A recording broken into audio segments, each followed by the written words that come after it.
music to the noise, yeah, the mess we make. Machine Paul and Kelly get caught in the fray.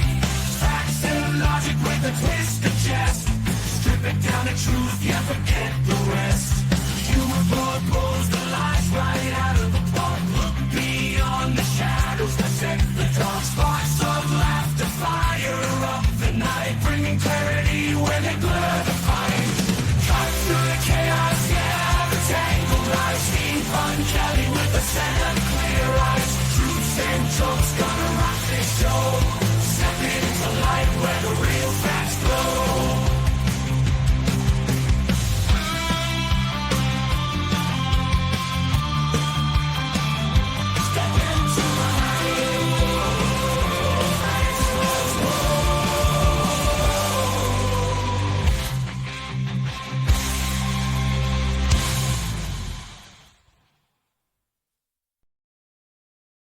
Hello and welcome to the Pun Show, the very first episode of the year 2026. So last year was my first full year of doing this podcast, which I don't know if saying it was a full year is quite accurate. I kind of stopped and started a few times, but near the end of the year, I started to find a rhythm, and I feel like I ended on a high note. And I want to thank everybody that's been watching and helping me get to where I've gotten. I really appreciate you guys for not only watching, but also commenting. Even if you disagree with me, I think that the conversation is a conversation that needs to be had. And I appreciate being able to converse, period. Even when it's people who agree with me, and even when it's people who disagree with me. So appreciate you guys. Thanks for watching. And let's get on with today's show. We've got a lot to cover. The first thing I want to cover is this. I don't know if you heard about it, but there's a Wall Street Journal report that has come out that Trump was actually sending teen workers from the spa to Epstein's house, like back in the glory days of Epstein. So I'm going to share with you my dashboard screen on this. And I imagine there's going to be some defensiveness from Trump supporters on this. So the Trump-Epstein timeline, or Epstein, I don't know, say it however you want. A Wall Street Journal investigation, new evidence emerges. The Wall Street Journal investigation published on, hang on, Anita. Take care of this reflex issue. Wall Street Journal investigation published on December 30th, 2024, revealed Mar-a-Lago Spa sent young workers, including teenagers, to Jeffrey Epstein's mansion for years, despite staff warnings about inappropriate behavior. The practice allegedly continued even after employees warned each other that Epstein exposed himself during the appointments. So these are like teenage girls that are being sent over there, and he's showing them little Jeffrey, and Trump keeps sending them over there. So Trump has said that he expelled Epstein from Mar-a-Lago not long after he hired Virginia Giuffre in 2000. But I mean, he actually said that Epstein stole her from him, which is just a weird thing to say. But this actually practice continued. And that like there was an incident in 2003 that the Wall Street Journal documents. So the fact is that documentation shows Epstein remained a Mar-a-Lago member until 2007, and then Trump sent a birthday letter in 2003. Phone calls are documented from 2004. So what Trump is telling you about this is not entirely true. In fact, a lot of it is just outright lies. Okay. Okay, yeah, he stole people that worked for me. I said, don't ever do that again. He did it again and I threw him out. Like, that's the issue to him. Not that this woman, Virginia Giuffre, ended up being sexually abused and traumatized to the point where she ended up taking her own life. That the tragedy to Trump is that she was stolen from him. Which to me is like, he says a lot of disgusting things that really show he's a sociopath, but this one is, he was the victim here as far as he's concerned. He stole people that worked for me. How do you steal a person? Anyway, according to the Wall Street Journal, the ban came after the 2008 according to the Wall Street Journal, the ban came after a 2003 complaint from 18-year-old worker that Epstein pressured her for sex, not due to recruitment concerns. And again, like, the birthday card came after this, and continued contact came after this, continued documented contact came after this. So even this like idea that he got banned after this, and that Epstein was still a member of Mar-a-Lago until 2007. People were property in our first republic. Exactly. And that, when Trump says he wants to make America great again, I can't help but wonder how much of that is what he means. All right. So he says in 2019, he said he hadn't spoken to Epstein in 15 years. But there was actual phone messages from Trump to Epstein found during the 2005 police raid, dated from November 11, 2004, during property bidding war. So I don't know if you know about this. One of the theories is that the reason that Epstein and Trump had their feud is that they both bid on the same property, and Trump outbid Epstein, and Epstein got mad about it, and actually Epstein cut off contact with Trump. It wasn't Trump that cut off contact with Epstein. But that birthday card, to me, like that birthday card of a sketch of a woman, there's so much allusions to how, like, they both commented about how they both like to have their women young or whatever. Like, there is too much creepiness in that for me to just gloss over. And this is just another aspect of that creepiness. They had a friendship during the late 80s and early 90s. I think the thing about the Lake Michigan thing, I think that this throws a wrench into that, because they didn't know each other at that time. But there's still plenty of creepiness around him and them. Epstein had 14 phone numbers for Trump, Melania, and the Trump staff. In 1995, Mar-a-Lago opened, according to the Wall Street Journal's Marla Maples, who was his wife then, warned staff that something about Epstein is wrong and off, expressed concern about his influence on Trump. She tells employees she doesn't want to spend time with Epstein and doesn't want Trump to either. So at least somebody had a pedo detector on there, but didn't seem to have any effect. Trump and Epstein photographed together multiple times between 1997 and 2002 at multiple events, including Victoria's Secret Angels parties. Despite not being a dues pays member, Trump instructs Mar-a-Lago staff to treat Epstein as a member. Then Mar-a-Lago spa began sending workers to Epstein's Palm Beach mansion for massage and services, whatever that means. Staff warn each other about Epstein being sexually suggestive and exposing himself during appointments. And one thing on this I want to point out is like I see a lot of Trump supporters and Trump apologists talk about like Democrats that took donations from Epstein after he was convicted. Like I agree that is bad. I'm not trying to justify that or vindicate it, but my larger concern is not what people did after he was convicted. My larger concern is people who hung out with him at sex parties while he was doing this. Like one is just profiting off of, or just getting campaign contributions. The other is actually possibly participating in the crimes.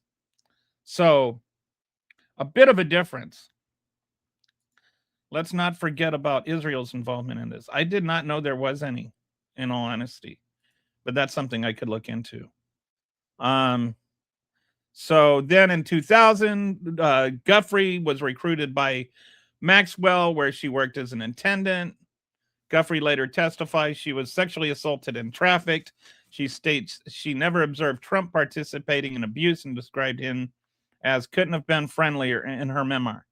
So, like people have pointed out, none of the victims have ever accused Trump of being involved, but that all depends on whether or not you believe some of the people that have made claims are actually victims. Like there are people who have said he and Epstein raped her together, Katie Jones, for instance. So you don't just get to discount allegations and then say that nobody ever accused him of anything. But that he didn't assault everybody doesn't mean he didn't assault anybody. Trump tells New York Magazine, I've known Jeff for 15 years. Oh, in 2002, this is before everything got broken open. I've known Jeff for 15 years. Terrific guy. He's a lot of fun to be with. It is even said that he likes beautiful women as much as I do, and many of them are on the younger side. So, again, this is just part of the whole creepiness thing. Like, all of this stuff has to start making you suspicious at some point and think, maybe Donald Trump is a little bit of a creep. So Trump said in 2000, these are some of the timeline conflicts. Trump allegedly sent a birthday card to Epstein for his 50th birthday in 2003, featuring a drawing of a naked woman and a message about sharing secret knowledge. Letter was collected by Maxwell for the leather-bound album. Trump denies writing it and filed lawsuit against the WSJ. But Trump's denials are not really worth anything, especially since like the picture actually does exist. And, it's not like the Wall Street Journal isn't going to vet these things. So if it comes to Trump's word against literally anybody's, I'm going to look at the other person first. According to the Wall Street Journal, an 18-year-old Mar-a-Lago beautician returns from the house call, reports Epstein pressured her for sex. Manager faxes Trump, who says it's a good letter and orders him to kick out. Epstein and Maxwell banned from the law, but not from, so they were banned from the spa, but not the club. And the incident wasn't reported to the police. That's another thing is like you keep hearing about how Trump was like an informant and stuff. Yeah. No, nothing to indicate that he ever turned informant.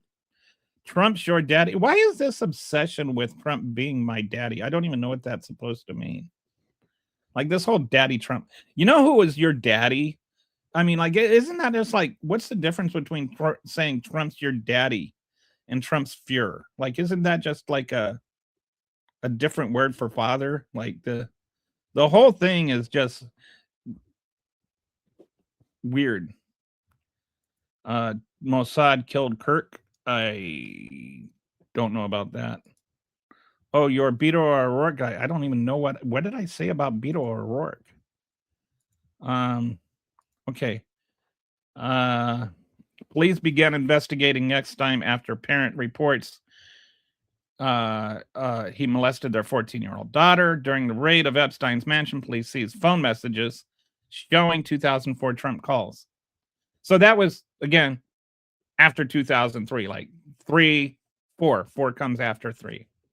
Epstein was charged with multiple counts in 2006 and 7. According to some accounts, teen daughter of Mar-a-Lago members tells father Epstein invited her to his house and tried to get her to undress. Father goes to Trump, who bars Epstein from Mar-a-Lago entirely in October 2007, 4 years after the alleged spa ban. This is all, there's nothing on the record to show that Epstein was ever actually banned. And there's some evidence that shows that Epstein's actually the one that terminated the relationship after the whole bidding war thing over the property. So anyway, we don't need to go in through the rest of this, but there's more here. Wow. So anyway, just wanted to touch on that in case you hadn't heard. Epstein or Trump was sending women, young girls, to Epstein's house to, like be violated or whatever, and then continued his relationship with Epstein after he found out about this. Check out the financials for Epstein Kirk, financed by Mossad. There's a lot of I'm gonna have to do a show on just all the Charlie Kirk assassination rumors, because there's a lot of stuff out there, and I haven't honestly explored all of it. But let's the next thing, I keep hearing this, and so I promised I'd go into it, and so now I'm going into it. I keep hearing this thing that from Trump supporters, and I'm saying Trump reporters instead of MAGA, so don't get mad. But I keep hearing from Trump supporters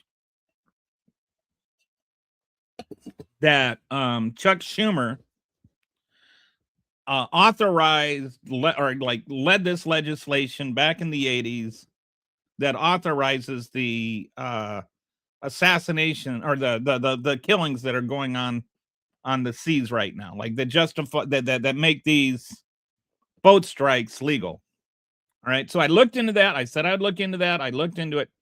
Here's what the truth is. Here's what the reality is about that. Okay. The MDLEA myth, what the 1986 law actually does.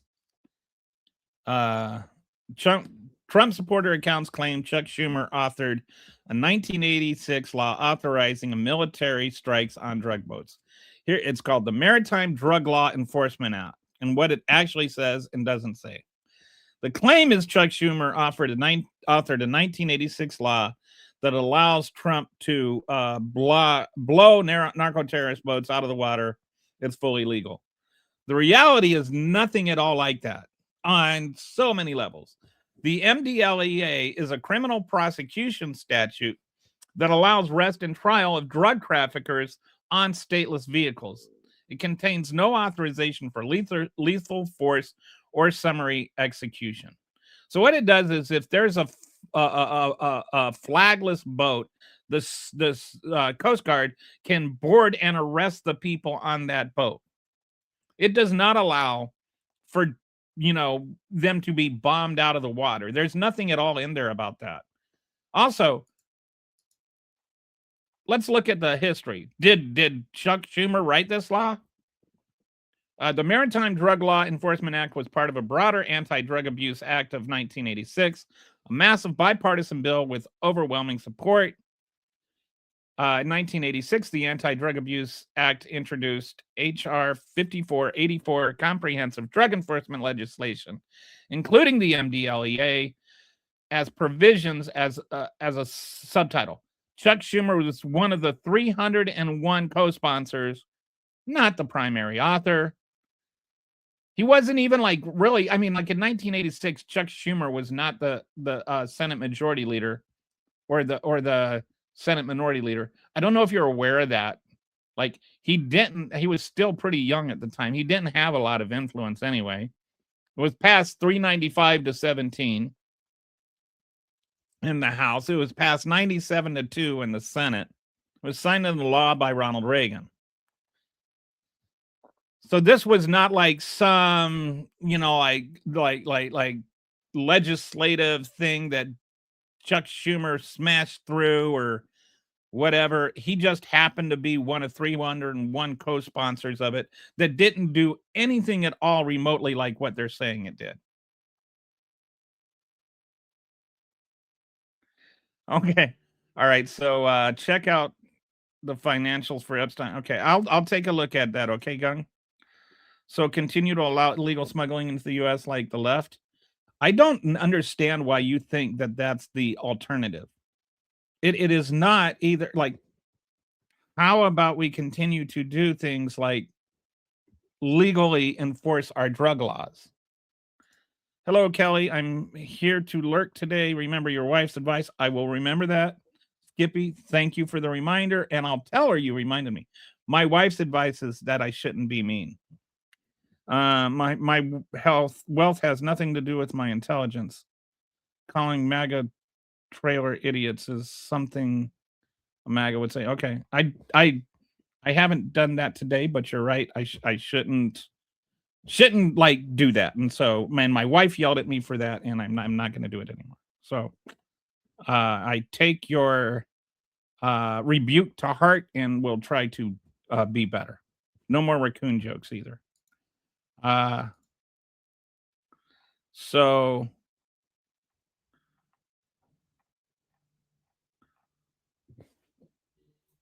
what it does authorize, what this legislation does authorize, is arrest and prosecution of individuals found with drugs on stateless vehicles, and it authorizes boarding and enforcement when the flag nation country of regulation gives permission. So, like, if it's a flagless boat, then it can be boarded. If it flies a flag and you have permission of the state, you can board the boat. That's what this legislation does. It has nothing to do with bombing boats that you think might have drugs on them. It does not authorize unrestricted use of lethal force against suspected drug vessels, and it does not authorize summary execution or destruction of boats without arrest or trial. The MDLEA is a law enforcement statute, not a rules of engagement document. It closes jurisdictional gaps to allow prosecution in U.S. courts. It's a traditional enforcement, involves arrest, detention, and trial. Lethal force under Coast Guard policy is strictly a last resort for self-defense. And no, it does not apply as self-defense that somebody might someday possibly overdose from some of the drugs that are on that boat if they get through. Because if you board and confiscate the drugs, they're not going to kill anybody. Recent military strikes use separate narco-terrorism designations, not MDLEA authority. So even the Trump administration is not making this argument. Like, nobody is making this argument except for certain Trump supporters for some reason. I don't know where they got that, but they got that somewhere. Hi, Kitty. How you doing? Good to see you. If wealth was tied to genius, the scientists and academics would be the richest folks on earth. And Donald Trump would not be. And nor would Elon Musk, for that matter. Elon Musk is really not very bright. I don't know who needs to hear that. But some of the things he said, like there's the post about, like, I can't remember who it was, but a guy said something like he thought that he doesn't know anything about cars, so he just assumed that Elon Musk knew what he was talking about when it came to electric cars, and he doesn't know anything about rockets, and so he just assumed that Trump knew what he was talking about when it came to rockets. But he is a computer programmer. And so when when Elon Musk started talking about computer programming, he started doubting everything that Elon Musk said about cars and rockets. Which that hits home. Elon Musk is not very, I mean, I'm not saying he's stupid, but he's certainly not the most intelligent person on earth. I mean, he's maybe above average, but he certainly tries to seem smarter than he is. Woke up this side of the grass, so I guess we are striving. All right, so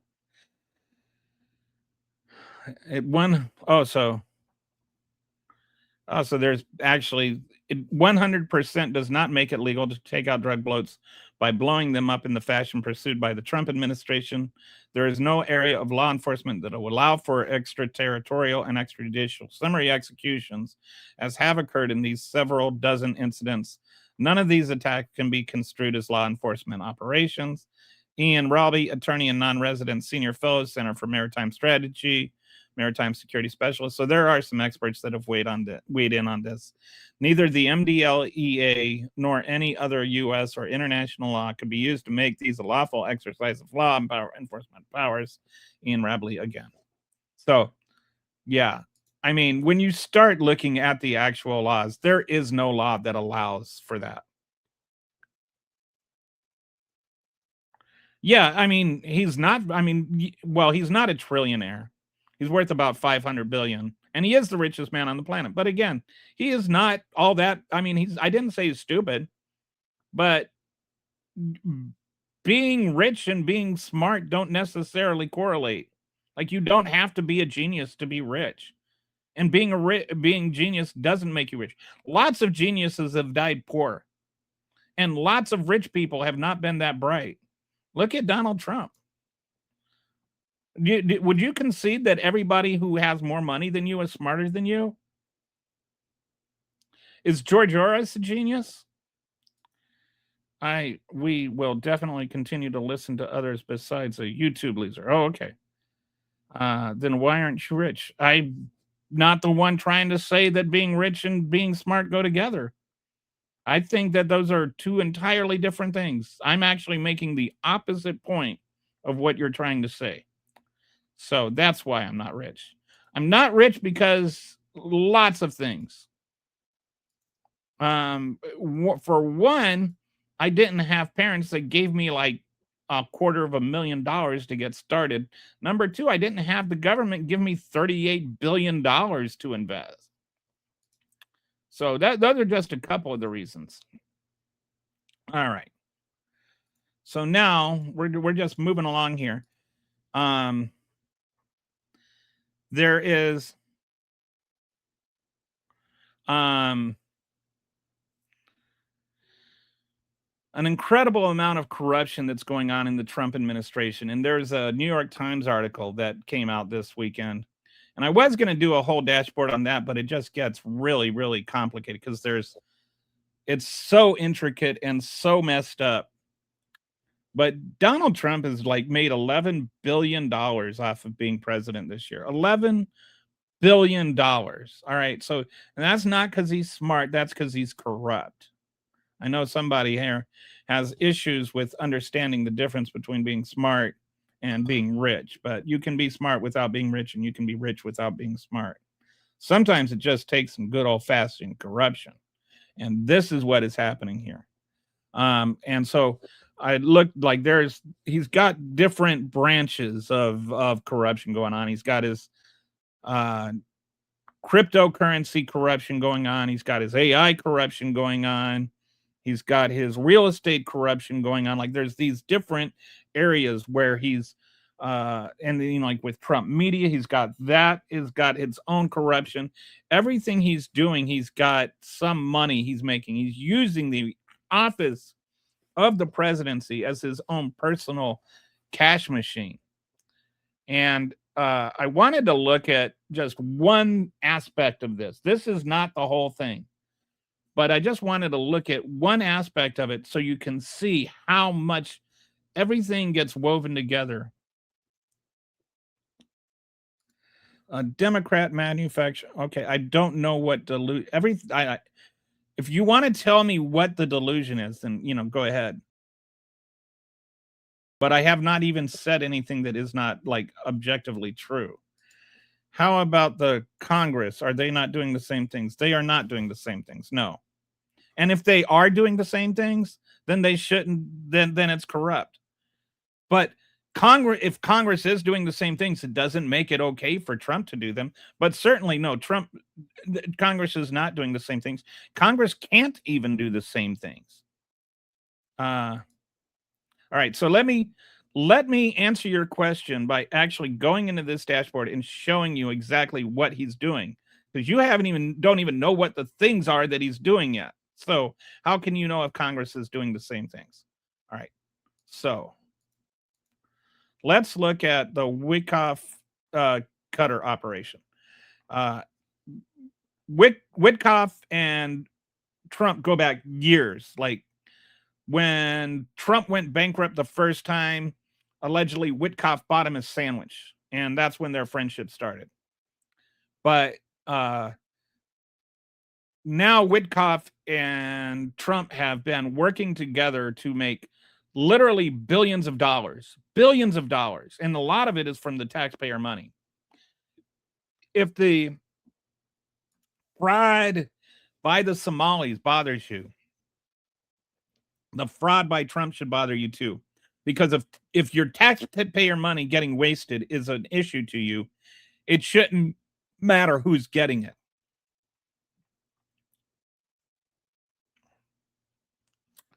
So, oh yeah, Donald Trump is still president. I've never denied he's president.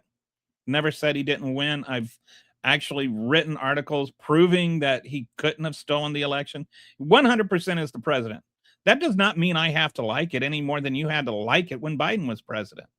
And I'm pretty sure you actually denied Biden was president. Clinton fraud. I don't know what Bill Clinton has to do with anything.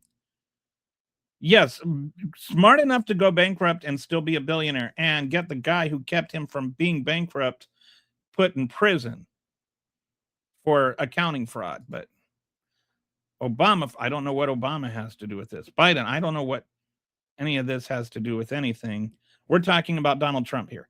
Even if Biden and Clinton and Obama were all frauds, that does not mean that Trump isn't. Let's talk about what Trump is doing. Okay. How an 8-year foreign influence campaign turned a real estate developer into Trump's most powerful diplomat and positioned his family to profit from conflicts spanning Gaza, Ukraine, AI infrastructure, and cryptocurrency. So I chose Witkoff because he's in multiple layers of things. So there's $1.2 billion that Witkoff personally gets from investments and bailouts and from Qatar. They've known each other for 40 years. There's 5 simultaneously conflicts of interest, and Witkoff has no experience at all as a diplomat, but still he's involved for some reason, both with trying to resolve the Gaza conflict and with trying to resolve the Russia conflict. Okay. So his relationship with Qatar started 8 years ago in 2017. They've invested $823 million in his business and bailouts. So here's the other thing. You know that the whole plane, the gift from Qatar, the plane that is not a violation of the Emoluments Clause apparently, but is the one that the U.S. taxpayers are going to have to spend like $1 billion on upgrading, that only Donald Trump is ever going to use, and we're still going to have to like replace Air Force One after that. Yeah, that guy, that plane, this is the guy that negotiated that.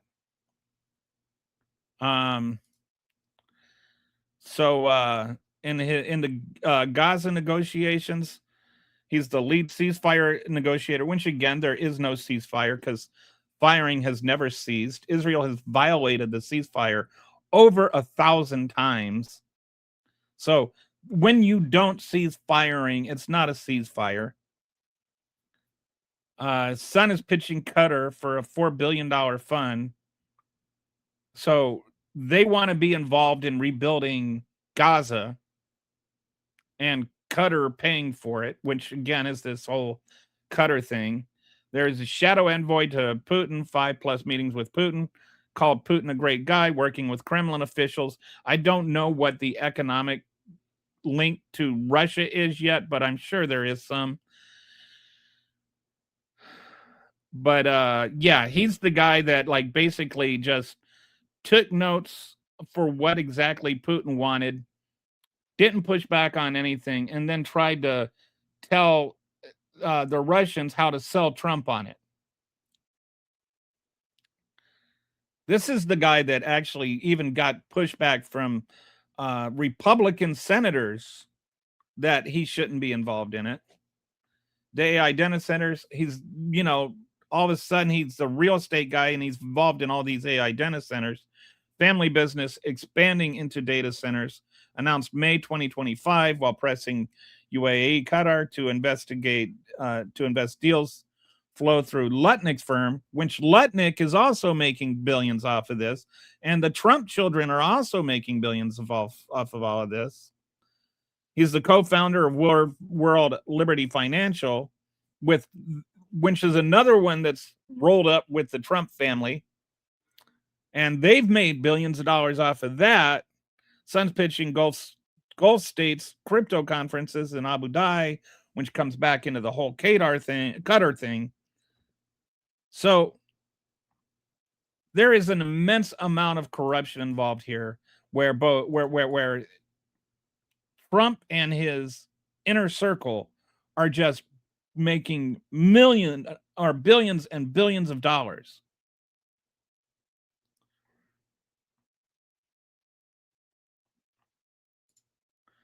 So hey, thanks, Skippy. I think Kitty's a really nice person. You seem like a decent guy too. I appreciate that, even though you don't agree with everything I say, you come back here and try to have honest conversations. Under Biden, my retirement didn't even keep up with inflation. Okay, that's not what we're talking about here. I mean, I don't know why you're talking about Joe Biden. If inflation under Biden, does that make it okay for Donald Trump to be corrupt? And I mean, the stock market did go up. Your 401k probably actually went up under Biden because virtually everyone's did. When Joe Biden left office, that there were record highs in the stock market under Joe Biden, right? Like there has been like under every single president since like Hoover. I'm trying to explain how he's corrupt right now. Like that's literally like what the topic is. He is corrupt because he keeps merging all his. Well, hang on. We'll just go into it. Okay. How Qatar systematically cultivated Trump's inner circle through strategic investments in Steve Witkoff's transforming financial crisis into political access. And back when his first presidency, Qatar began cultivating Witkoff. They identified him as a target. Lobbyist Joe Allman prepares memos describing Witkoff as confidant and unofficial advisor to Trump. Notes that being Jewish would provide credibility to the Jewish community. Perfect access point identified. Witkoff was in trouble at the time. He borrowed $267 million to buy the Park Lane Hotel. One investor used funds stolen from Malaysian state. Justice Department moved to seize property. Witkoff was like on the precipice of financial disaster. That's when they contacted with him and his son in a delegation led by Sheikh Mohammed bin Hamad Al Thani, Emir's brother. Witkoff described the president and his long relationship with him, made clear he had direct access to Trump. So you had Witkoff was in financial peril, and basically he sold access to Trump in exchange for being rescued, and he gave that access. So then the Apollo Trust, partially owned by Qatar, invest in the Brook luxury building in Brooklyn. Trump out of office but planning comeback. Qatar maintains the relationship. The bailout of Park Lane Hotel, that's when Qatar bailed out Witkoff. $623 million from Qatar. $623 million. Qatar PM attends Alex Witkoff's wedding. Steve Witkoff named Middle East envoy right after the election. Why is Witkoff, with no political, diplomacy experience at all, suddenly being given this amount of leverage with the country that just bailed him out for $623 million? Does that not seem suspect to you? Does that seem concerning? You guys got freaked out over Hunter Biden selling a painting. So he was named Middle East envoy. Then the ceasefire negotiation begins. Witkoff works with Qatar to negotiate Israel-Hamas ceasefire, which, again, never really ceased. Qatar is the mediator. Witkoff is the negotiator. Meanwhile, Witkoff Group receives another $100 million from Qatar linked to Apollo Trust. And Donald Trump is getting his billion-dollar airplane from Qatar. The Qatar airplane gift. Trump tours Qatar's $400 million Boeing 747 at Palm Beach. Witkoff brothers. Witkoff brokered the gift. Reality, the U.S. approached Qatar first. And this will cost taxpayers about $400 to $1 billion to retrofit. This money, by the way, is being taken away from money that was earmarked to actually modernize and update our nuclear weapons. So we're sacrificing our nuclear weapon security so that Trump can have this airplane. Trump is the only one that will ever fly on it. Trump is the only one that will ever use it. And we're spending $1 billion on this. We still have, like, I hear people say, well, the Air Force One needed to be updated anyway. But this is not the new Air Force One. This is not a replacement for Air Force One. We still have to replace Air Force One after Trump is president. Trump is not going to be president for the rest of our lives, at least hopefully. Like, once his term ends in 2028, which it will, that plane goes to his library, and and he will be allowed to fly on it. He will be the only one allowed to use it. This is his own personal airplane. Only thing is, it gets upgraded by the taxpayers, and he never has to pay taxes on it. This is better than if it was a personal gift. So Alex Witkoff's $4 billion fundraising attempt, while Steve negotiates the Gaza ceasefire, his son pitches Qatar, UAE, Kuwait for $4 billion real estate fund. Claimed commitments already locked down. So they're getting all these funds, billions of dollars. Witkoff is making billions of dollars. Trump is making billions of dollars just off of Qatar. Then Alex Witkoff announced a family business expanding into data centers while Trump is sitting there making AI the cornerstone of the United States and changing legislation or changing U.S. policy based on what his AI buddies want. So then Witkoff Group receives another $100 million from Qatar-linked Apollo Trust for Palm Beach project. Steve's still officially negotiating Middle East policy. So the total, and then you've got the Gulf fundraising still going on. Total Qatar Witkoff operations, $823 million in investments and bailouts, plus the $400 million plane, plus the $1 billion that taxpayers are going to have to put up for that. Unknown future commitments, well over $1.2 billion in 8 years. And that's just the one aspect of one conflict, the Qatar-Gaza conflict.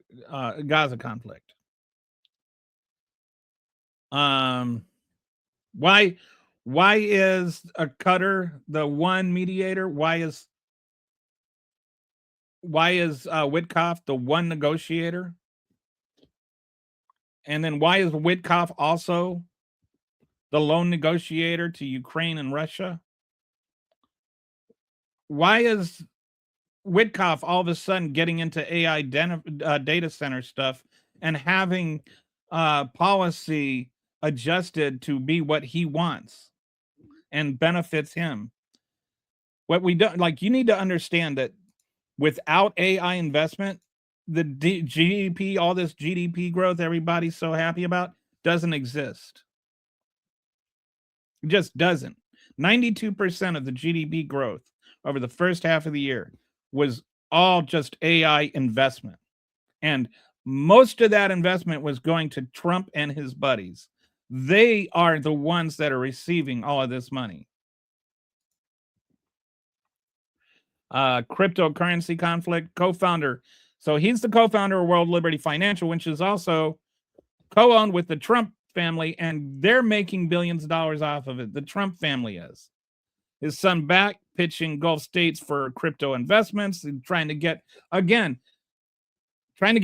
to invest in the cryptocurrency that they have, that the Trumps also make money in.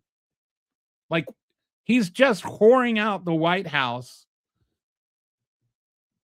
to the Middle East. And you guys are worried that Mamdani is mayor?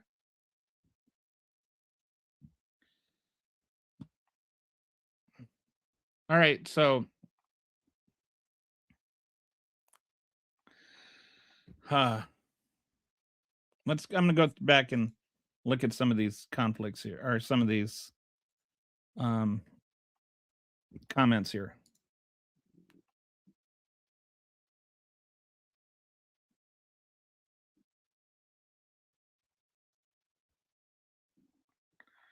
Okay, you're not going to change people's minds with your propaganda. I don't know what propaganda you're referring to. Okay. Biden was okay. I don't know what Biden was corrupted by. And I don't know what that has to do with what we're talking. If Biden was corrupt, does it make it okay for Trump to be corrupt? Are you okay with corruption or not? Like, why is it corruption is only okay when it's Trump? I don't believe you. I honestly do not believe that your 401k is unique from every other person that was invested in the stock market. The stock market overall was up under Biden. If your 401k was down, that's because you're a really crappy investor. This year is going to be great. I will take corrupt over broke. Okay, but I will take truth over lies. So we're supposed to believe some blank that you're reading off some liberal blank. Why don't you talk about Biden's corruption? What corruption? There wasn't. And again, like the Foreign Service or the Republican Oversight Committee kept trying to prove there was corruption with Biden, and all they could prove is that he covered his son's truck payment a couple of times, and that he loved his son. There's no corruption under Biden, but that's still beside the point. None of this is like from some liberal website. This is just facts. Donald Trump is bilking you for billions of dollars. Do you think I just made up the whole Qatar airplane thing? Do you think that didn't really happen? What objectively do you think is made up? What part of what I said is not true? Can you identify that, or do you just want to holler back and just yell no? Like, denying things are true because you don't like to hear them does not make them untrue. Trump destroyed America. I honestly, and I'm sincerely saying this. If I wanted to destroy America, I would do exactly what Trump is doing. Most corrupt president in history. Oh, by the way, Long Walk. I just watched that movie yesterday. This was the book. I read the book when I was, I think I was in 8th grade when I read that book. So that was a while back. It was like 1980. And that was actually the first Stephen King book I read. And I just loved it. I just loved that book. But I always thought it would make a terrible movie because so much of the book was just in his head. And internal dialogue. And so I didn't think you could do it into a movie. But I watched the movie yesterday on Stars, and it was actually a really good movie. You can't even read whatever. That doesn't mean the words change, dude. Like, my live reading skills are not the what is the issue here. Trump's corruption is. Do you think that the Qatar plane didn't come here because I accidentally said Qatar or pronounced Qatar wrong? Worst economy in American history. Well, it's not quite there yet. I think the Great Depression still has it, but I think we're headed for the second worst. I don't know. Do you know Joe Biden personally? Not why is it that you guys have these like double standards with things? Like anybody can say anything about Joe Biden and you'll believe it. But no matter how well vetted something is, like the Qatar plane being gifted to the Trump administration, this is not like some biased news report or something.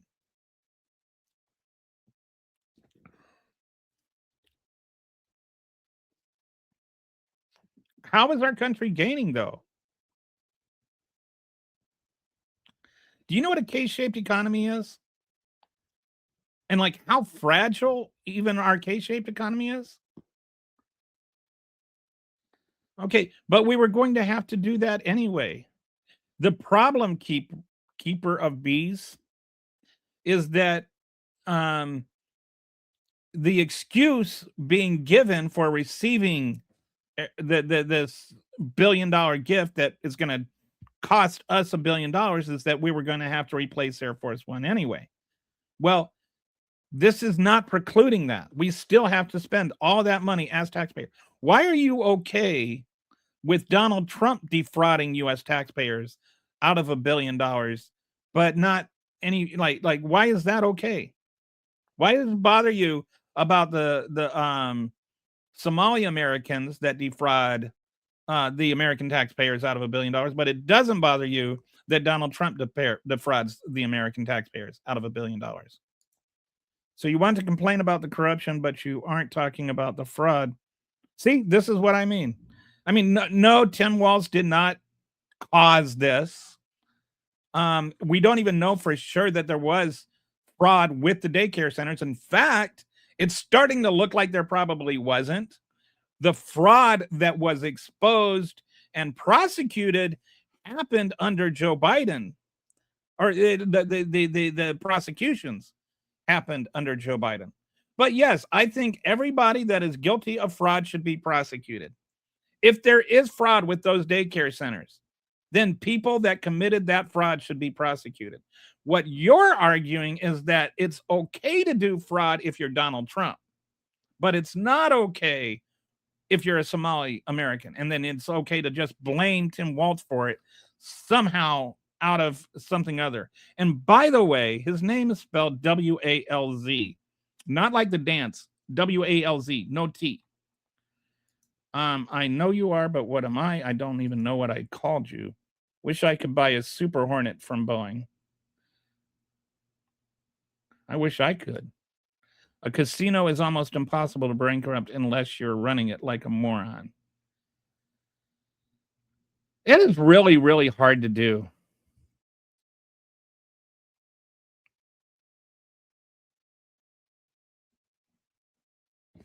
Wow. Did you just choke away like murdering like millions and millions of people?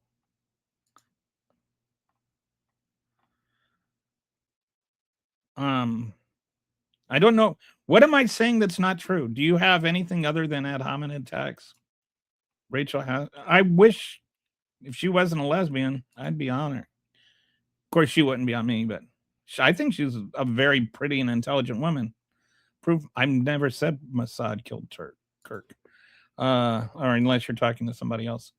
I managed to tell me Keeper of Bees managed to tell me they know nothing about nuclear war, policy, game theory, science, ecology, or foreign relations in a single chat message. And also, apparently is a really, really terrible investor. You may not be going to change. I'm not trying to. I don't know what propaganda you're referring to. Okay. But you can't actually, like, Can you please cite for me what specific thing I am wrong about? Can you rather than just like broad-based attacks on my intelligence, do you have anything specific? Because if you don't have anything specific and you can't actually refute what I am saying, and I'm an idiot, does that make you dumber than an idiot? Like what comes below idiot? I think it's moron. I can't prove it, but I believe. Yeah, I'm not gonna. Thank you, Kelly, for always having the receipts. The stock market tells us how rich people are doing and does nothing to actually tell how the economy is. And goes back into the K-shaped economy, which is even more K-shaped than ever. One of the more startling things I've read about recently is that 50% of consumer spending is now by the top 10% of income earners, which that is really, really a drastic number. That means it's almost like 80% of Americans right now are subjectively in a recession, and unemployment is going up. And even if you look at inflation, like we talk about inflation as like a standalone metric, but everything in inflation doesn't go up the same. And our metric of measuring it can be misleading sometimes. What's interesting is that the price of things that poor people need to spend their money on is going up much faster than the price of things that rich people spend their money on. So inflation is hurting poor people a lot more than it's hurting rich people. Okay. Receipts are receipts. Facts are facts. They're not liberal or conservative. If they reinforce a liberal point of view, that just means reality has a liberal bias. Biden did not pardon that many people, and he did not take money for pardons. He did not pardon Juan Orlando Hernandez, who is one of the biggest drug traffickers in human history. And yes, I will say January 6th, because those were actual criminals. But no, most of the people that Joe Biden pardoned were non-violent marijuana offenses.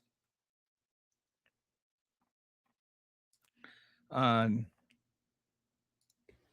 you mean actually we are headed for something similar to what Germany saw? We're definitely headed for some serious stagflation. Like it's a lot more serious than the economy is in a lot more peril than a lot of conservatives would have you believe. And maybe even a lot of economists would have. It's really, really going to be bad. I think that right now we're just hitting the point where we're going to start feeling the effect of some of the things that Trump has been doing, including the mass deportations. Like people do not understand how mass deportations and illegal immigration affect the economy. Illegal immigration actually has a very, very positive impact on the economy. And I don't want to go into a digression on this whole show, but generally speaking, more workers means there's more jobs. It's not the other way around. Fewer workers means fewer jobs. Workers make money, and because they make money, they spend money, and because they spend money, that means that they create jobs. The more jobs there are, the better the economy is. That's why jobs created is such a big economic indicator, which, by the way, there haven't been any in the last 6 months. This is about the level of IQ that I would expect from a Biden follower. So you insulted my intelligence while spelling a 5-letter name wrong. I just want to point that out. Send Somalia home. Somalia is home. I can't help that people are failing. I've been rock bottom and pulled myself up. Okay. I don't know what that has to do with anything. He sure allow a lot of money to okay, thank you for learning how to spell walls. He sure allow a lot of money to walls out of the treasury. I don't even know what that means. Nobody gave Walls any money. They gave the state of Minnesota money. The daycare crap is a distraction. Why are we not talking about Georgia? I would think 300. Yeah, there weren't 350,000 fake votes. I mean, they recounted the votes 3 times, including once manually. The whole 350,000 fake votes is like a made up thing. It's not real. It's just not true. The laws, taxes, and probability all are in favor of the casino. So you have absolutely blape in order to bankrupt a casino, like my cat. I mean, casinos are statistically designed to succeed. You have to like actively be stupid to bankrupt a casino. You have to like really be stupid. And it's like people are going there to give away their money. I mean, theoretically, they're going there to win money, but the more money that's bet, statistically, the more money that's bet, the more money you make. She's got a PhD from Oxford. I think I'm objectively right about that. The daycare thing is a different thing. There's been different frauds, and I wish people would get all this straight. The daycare thing is a new fraud allegation. It is separate from like the feeding our whatever it was, the food one, the homeless one, and there's another one that like foster children or something. There's 3 other frauds that have already been prosecuted that have been going on for 10 years. And yes, the media covered it. This is not something new. This is not something that Nick Stop Calling Me Shirley unraveled himself. What Nick Shirley did is he went down around to some daycare centers that were locked because they should be locked and couldn't get in. And so then he reported they were frauds. Then apparently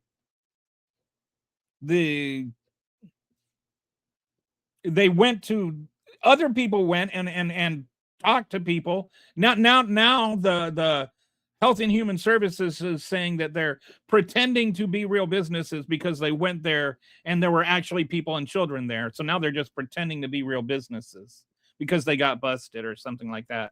But the whole thing with Nick Shirley, nobody else has been able to validate what he said.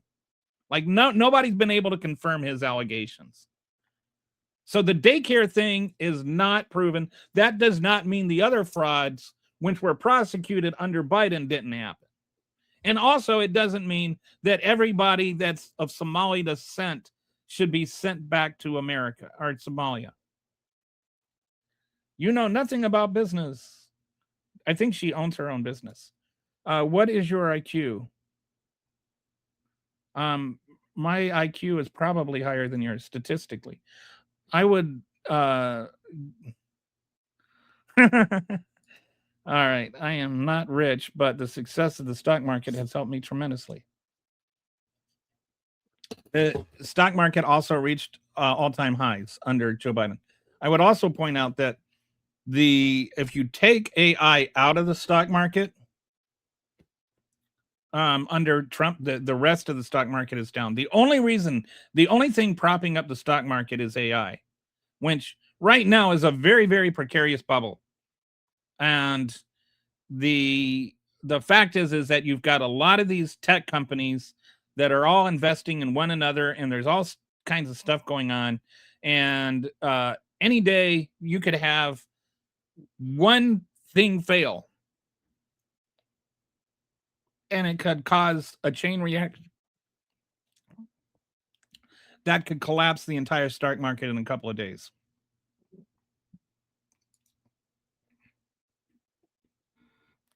Here in California, 50% of the tax revenue is from the...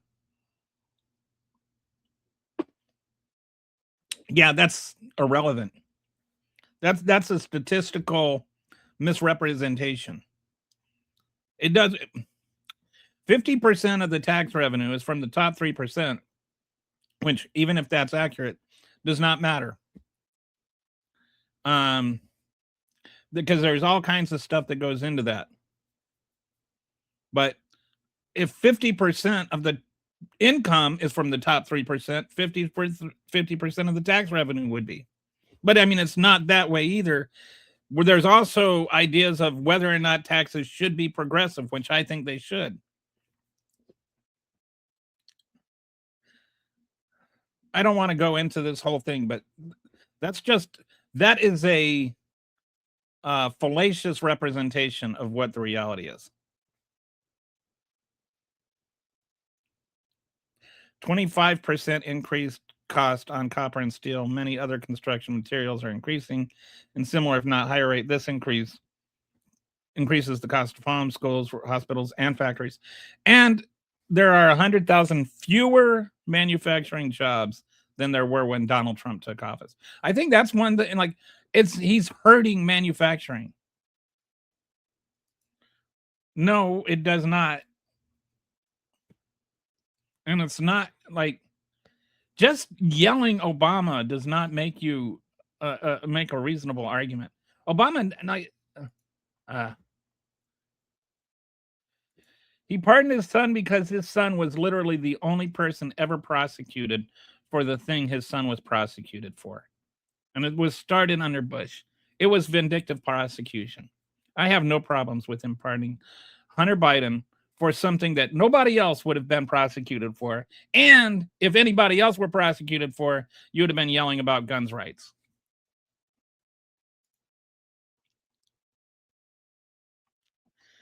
And Trump it's not just who he's pardoning for.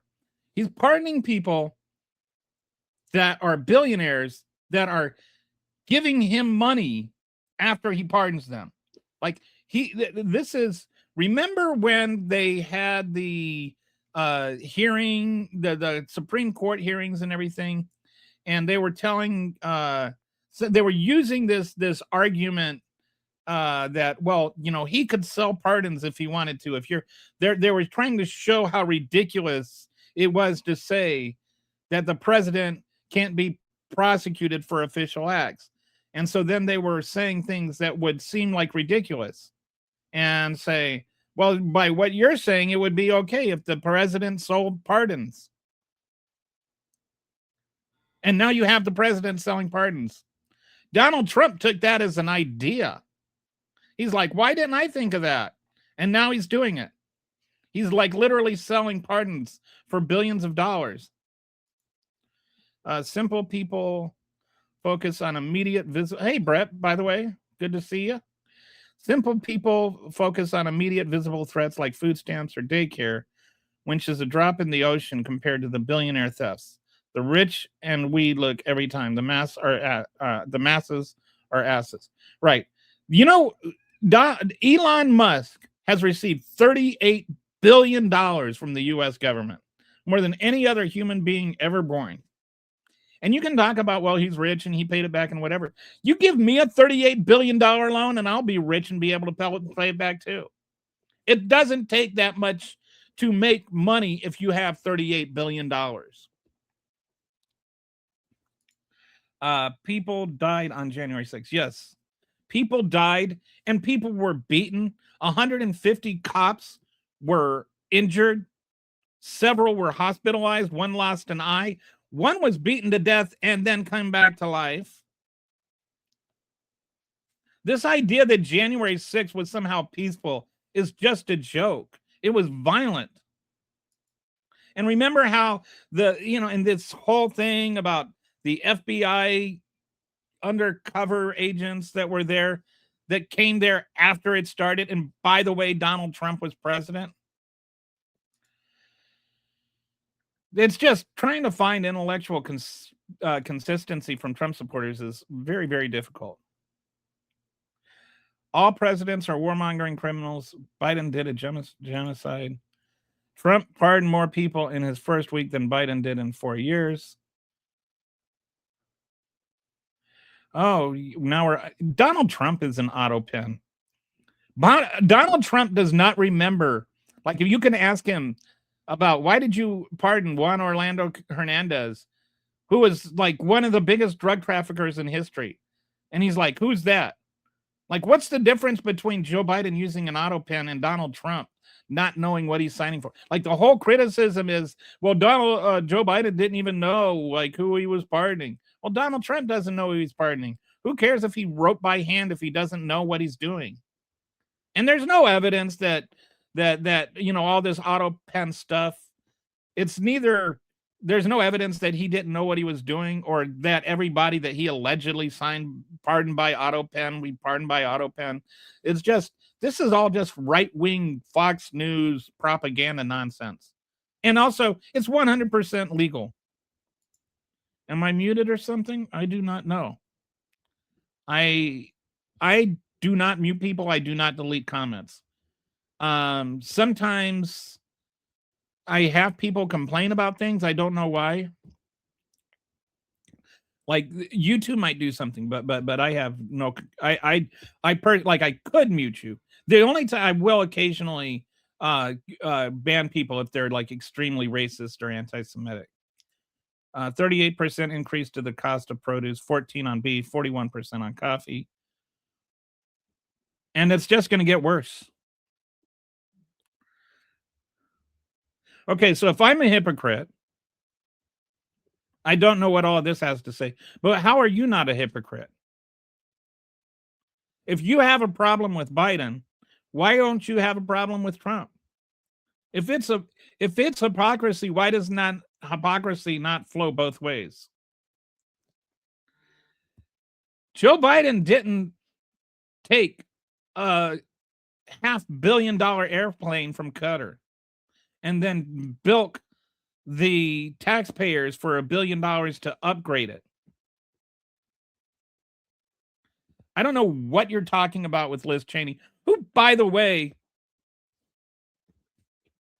I don't agree with on virtually anything, except the one thing that Donald Trump is a criminal. Same thing with, I don't know what you mean, Adam Schiff?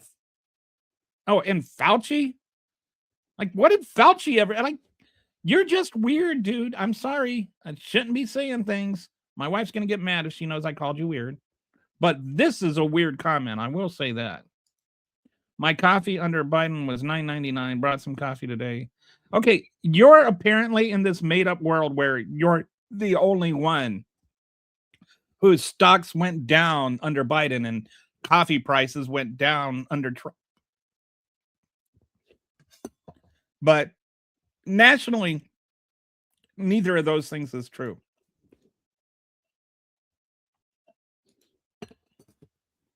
We just did a financial injection that I got to weaken the dollar. This far worse than egg prices. That is. Yeah, are you talking about the premiums? By the way, I forgot to mention that. Happy premiums doubling day. I'm not saying breaking the law is better for the country. I don't know where you got that. But like I said, people who break the law should be prosecuted. That includes Republicans. You're likely wrong about stagflation. Wait, I'm not. Inflation is 3.0% and unemployment is 4.8%. Or 4.6? Both are going up. I mean, it's not an opinion. If both inflation and unemployment are going up, that's stagflation. That's what stagflation means.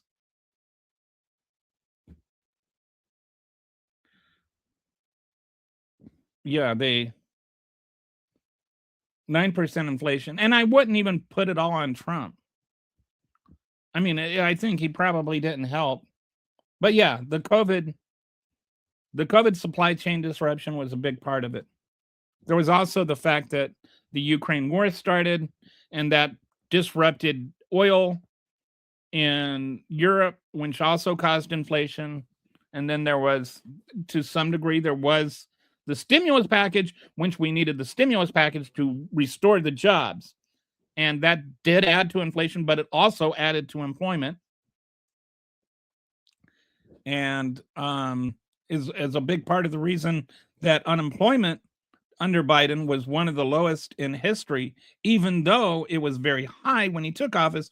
Again, because of COVID, not necessarily because of Trump, but just like they want to dismiss all the jobs that were gained under Biden as just they were going to be regained anyway. But then they ignored that the stimulus package actually contributed to that. And then they want to blame the stimulus package as being the sole cause of all the inflation. So there's not a logical consistency. I would say that, in fairness, blaming Trump, the job losses under COVID all on Trump is not fair. Just like blaming the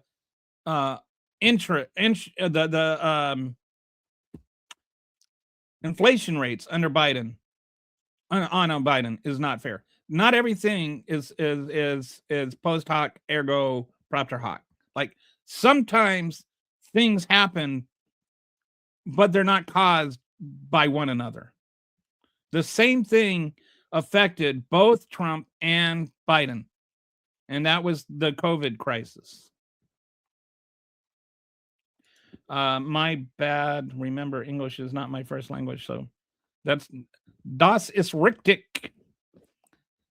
Did I do okay there? My high school German coming back to me. MSD ported. I don't know what portations. Oh, deportations are an issue of the rule of law. You came here legally, you are by definition criminal illegally. I don't know what that has to do with anything. I mean, whether like I don't know if this is your first time here. My position on immigration is that we need to reform the laws. It's not to get into a debate about what constitutes illegal immigrants or not. It's that right now our immigration laws hurt the country. And the illegal immigrants actually help the country. Whether they're here legally or not, they actually help the country. And mass deportations are going to hurt the country. You can, if you want to get into this legal argument about mass deportations, that's fine. I understand your point. I'm just saying it still hurts the country. It still hurts American business owners. It still hurts American farmers. It still hurts American construction workers. It still makes the price of housing go up. It might be enforcing the law, but it's still very, very damaging to the country. And when that's the case, if the laws of the country are hurting the country, you should change the laws.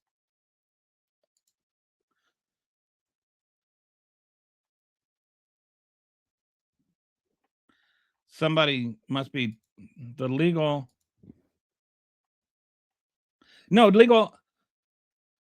I think you mean to say that illegal immigration does not. It does have a positive effect on the. All right. I mean, you're entitled to not like this is an opinion, but I'm kind of I'm taking the Wharton School of Business's word over crap phone 7744. Like, I don't know what your expertise is, but I'm pretty sure it's not, better than Wharton's. And there's other studies too, like actual studies by actual macroeconomists that study this their whole life. They actually know what they're talking about. The Minnesota daycare Nick Shirley video went viral, but the CBS in Peace showing the security footage of the ABC Learning Center, families going in and out prior after Nick left suppressed.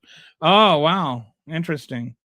So there's other footage that shows that there were families there that the media is ignoring, but CBS. Yeah, there's some stuff. And then I saw a clip of a video where somebody was like, where Nick Shirley's like, why are they locked? Why they shouldn't be locked? And it's like apparently standard practice to have daycares locked because you don't want some, you can't it's funny because you have all these mass shootings and stuff, and people are like, well, we should lock the doors, and then you lock the doors, and then it's like, oh, it's fraud. And it's like, just having locked doors doesn't necessarily prove that you're there. Like you have drop off hours and things like that, and probably buzzers that you ring. So anyway, and there's a lot of reasons that Nick Shirley's investigative reporting is suspect. Plus, and I haven't verified this, but apparently he was tipped off by Tim Walz's opponent for governor from the Republican Party. Like he was told which daycare centers to go to. So it could have just been a political hack job on Tim Walz. Ground News is awesome. All right. I don't know what crap we believe. You believe the election was stolen. Are you aware that vindictive prosecution is also illegal? Like, why is Hunter Biden lied on a application for his gun about not having used drugs, and he kept the gun for 10 days, never loaded it, and then discarded it? No one else in the history of the country has ever been prosecuted for that. We have all kinds of in tens or hundreds of thousands, I think, of cases where people lied on their application for a background check. Nobody else has been prosecuted for that specifically and uniquely. Like other people that have bought guns that they used in crimes that got them by lying on their background check, they've been also prosecuted, but solely for that crime, nobody else has that ever happened to. So 142, you're a genius. And at age 12. Well, actually, she's got a PhD, if that makes any difference. And some other degrees. You have two different sets of numbers. You have the real numbers, and then you have Donald Trump's fake numbers to make him look good. Kind of like he's, 6'3" and 210 or whatever. I question the validity of that test. Okay. Stock market have one thing fail. You mean like every day of the stock market? No, that's not at all what I mean. What I mean is that if you've got these tech industries that are all invested in one another. Like, what is it? I can't think of the name of it. But there's some AI company, one of the largest AI companies. 70% of it is owned by Microsoft. They have a bunch of money tied up in NVIDIA. NVIDIA's got money tied up in that. It's all kind of tied together. And this company, Core something, I think. I can't think of the name of the AI company, but like they have $14 billion in loans right now, and no revenue. And they've got 30% of that is due in 2026. And if they don't pay it, then they're going to have margin calls that automatically trigger. And that's going to cause Microsoft and NVIDIA to have to pay debts. And so then that can cause a domino effect where all these different companies each start having to pay these margin calls that are automatic. And then that can cause a rush on the stock market, and it can cause the stock market to crash. I don't mean like one day to the next. I mean, like in a couple of days, if all these these things that are all linked together get triggered, then you could have a serious financial disaster on our hands. I don't understand why. Like, this is not an opinion. This is an actual reality. And if you want to look into it, I went over this on Wednesday. But this is like a real thing. I don't know what You're thinking as irrelevant that doesn't fit. I don't know what you're referring to because we're getting behind on the comments again. Okay, every time I scroll by this dude, he's crying about statistics that he doesn't fit in. I don't know what statistics you think I'm ignoring. Are you? I think you're talking about the 3% pay 50% of the taxes. No, I'm just talking about that's like sometimes people use statistics misleadingly. And this is a case of that. I was in Mensa for a while and it was kind of a joke. I call it like they were just like everybody just wanted to know what your IQ was. You can't tax a nation into prosperity, and I don't know where anybody made that argument. I do know that when our nation was doing the best, we had a much higher top marginal tax rate than we do now. Othering tactic makes it easier to get at neighbors, gaming the system for a few $100s in food stamps, visibly versus a billionaire who is evading billions in taxes hidden in paperwork. I agree. All right. So we are way down. We're like way behind in comments. And I haven't even started on what the main part of this show was supposed to be on, which is actually a topic near and dear to my heart. I don't know what is a woke leftist ideology. Like, what does that even mean? Like, you just what is a woke leftist ideology that's a proven failure? None of that makes sense. You're just like spewing words. Like, honestly, can you try and talk about? Yes, I have 152 IQ. I don't care about IQ though. I don't really think it means anything.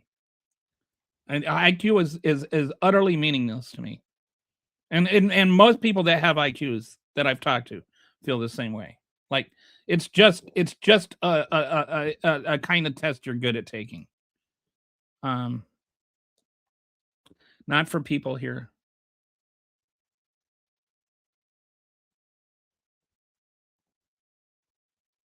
I don't even know what to say. What part of human do you not understand? Human rights, yes, not for people here illegally. Well, they're still human, right? Like I always see people like saying, well, the Constitution doesn't give me my rights, God does. Okay, does God give only Americans rights? I'm a Republican and I hate Democrats because every Democrat president in history has helped lower the national debt given us. Okay. I don't even know what that means. The last several Democrats have lowered the deficit. I don't know what you mean by giving us deflation means. Good luck for trying to sell an election on raising taxes. I don't think right now you have to worry about that. You know, tariffs were a tax hike, right? Tariffs were a tax on the poor. Donald Trump and the Republican Party have engineered the largest wealth transfer in American history from the poor to the rich. As far as elections go, have you been paying attention to what's been happening in 2025? A massive shift to the left. And it's like, I agree that right now the Democrats are not the most popular party, but they're not the most popular party, not because people disagree with or because people agree with Trump, because they're not doing enough to stop Trump. That's the dissatisfaction.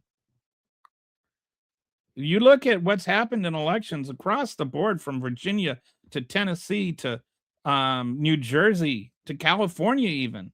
And it's like across the board, like a 12 to 15% shift from the 2024 elections, people that voted for Trump versus what people are voting for now. Why do you think all these Republicans are resigning?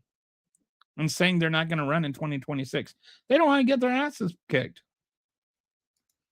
Woke leftist ideology, healthcare for all, basic human rights, livable wages, body autonomy, safe schools. Like, boy, really just sucks that, like, I get tired of healthcare for all being sold as the extreme position and not ration healthcare based on your job and income.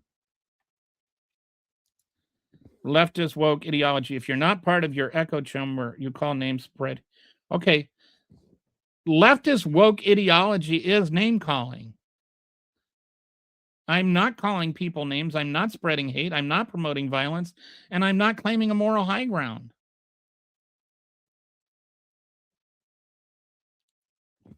All of this is just more just saying things.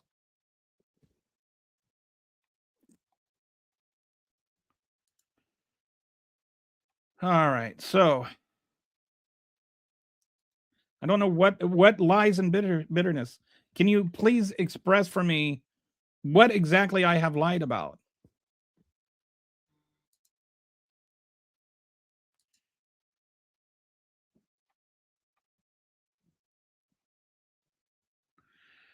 The MAGAs have no idea of truth of what's really going on. It's total ignorance or stupidity, as Trump has been showing.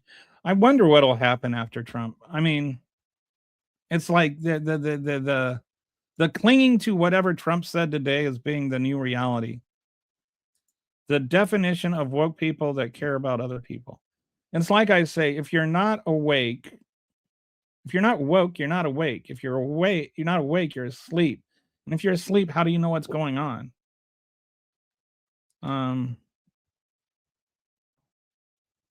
No, it doesn't. Why is it always like stealing for you? You know? Like, what does that mean? No, it means that the government pays taxes and that or that everybody pays taxes, and that as a society we discern what we use those taxes for. It does, like, is it stealing from, like, this is like me arguing that it's stealing from me for ICE agents to go and incarcerate humans, American citizens. Like, why is it stealing when the government is spending money on something you don't like, but it's not stealing from me when the government is using money spent on something I don't like? All right. So actually, yeah, this is more woke. For those who don't know, woke is actually a word that was originally used in the Black community. It was just be aware of how racism exists. Be aware of the injustice, be aware of the inequality.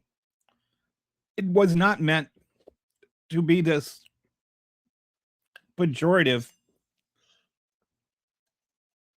for everything that you don't that conservatives don't like. All right, so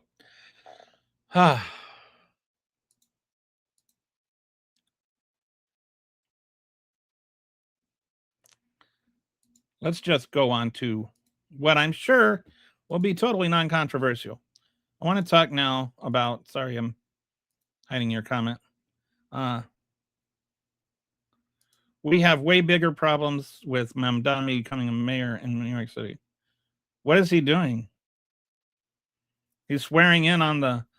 Are you like trying to conflate the Quran and being gay? Because that would be kind of weird. I don't think that the Muslims are all that pro homosexual.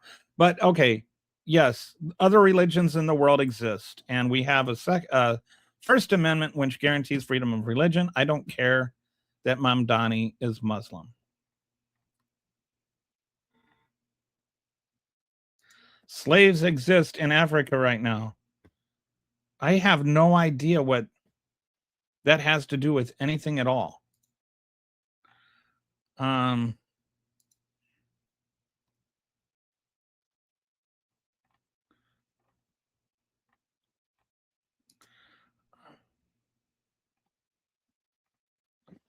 Oh, okay, so he's making sarcastic comments. No, it doesn't mean you have to subscribe to them. That's the beauty of freedom of religion. You don't. But they can still exist. Like that doesn't mean that nobody else can like vote for somebody that's a Muslim.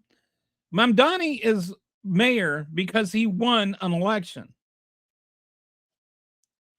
You talk about Republicans voting for representatives, right? He won that job as representative. If you're a Republican, that's it. Why is it like you guys are always like, Trump is your president, deal with it? Well, Mamdani is mayor of New York City, deal with it. He won, deal with it.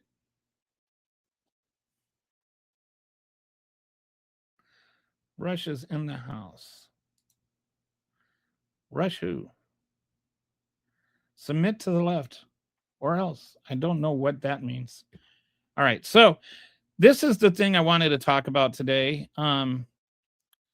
And we'll see how far we can get into this or how distracted we'll get. All right, so just a little bit about me, in case you didn't know. I got COVID on July 4th of 2024, of all days. I tested positive, and then since then I've had issues with long COVID. It's gotten a little bit better. I think certain vitamins have helped. I shifted my diet a lot. And one of the big things I did was I started eating like no processed food at all. I mill my own grain and bake my own bread and make my own pasta and all that kind of stuff, which, by the way, just want to mention this. If you Nutrimil, I know I've talked about this with people before, and sometimes people ask. I use the Nutrimil Classic to mill my grain, and if you go to Nutrimil.com and use the use MPK20 when you check out, then you'll get a 20% discount on it. But the health benefits of milling your own grain are just amazing. So highly suggest, not like even if you use a different mill or whatever, highly suggest doing that. It's made a huge difference in my life. The nutrition you get even from whole wheat flour is just nowhere near the same thing as when you actually milling your own grain and getting the entire grain in it. Like you're not getting the whole grain when you eat even whole wheat flour, even organic whole wheat flour. Anyway, but enough about that. I have kind of gotten better to some degree, but I still will have days where I just cannot function. And there was one day, even when I was in the middle of the podcast and had to end because I was physically, like vomiting and stuff. If I push myself too hard, my stomach just, I can't. My body shuts down and I just have to go get in bed. And so it's not like one of those, oh well, if you just will, it's just it's a totally different thing. Anyway, long COVID, my point, Kelly, is that long COVID is very, very real and much more prevalent and much more damaging than people think.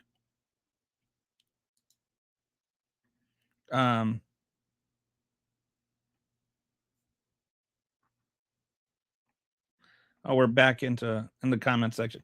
So, all right, I wanted to talk about long COVID in a large part because it's very personal subject to me. My wife has also asked me to bring this up, and also I've had like some followers on Blue Sky and on Twitter that have mentioned it. It's a really serious thing. I think long-term implications are bad. It's the number one increasing reason that people are requesting disability, but they're being denied it because it's very hard to prove that you have it. And then, like, there's no test. You can't take a test like a COVID test and say, see, I have COVID. There's no long COVID test. It manifests differently in different people. And as a result of all that, it's also probably easy to like pretend you have it. But anyway, people aren't getting disability for it. So I want to talk about what it is, whether it's real. I know some people want to pretend that it's like something made up by the liberals or something like that, or I just want to pretend like it's something that Dr. Fauci made up. So I want to talk about that. I want to spend a lot of time talking about this.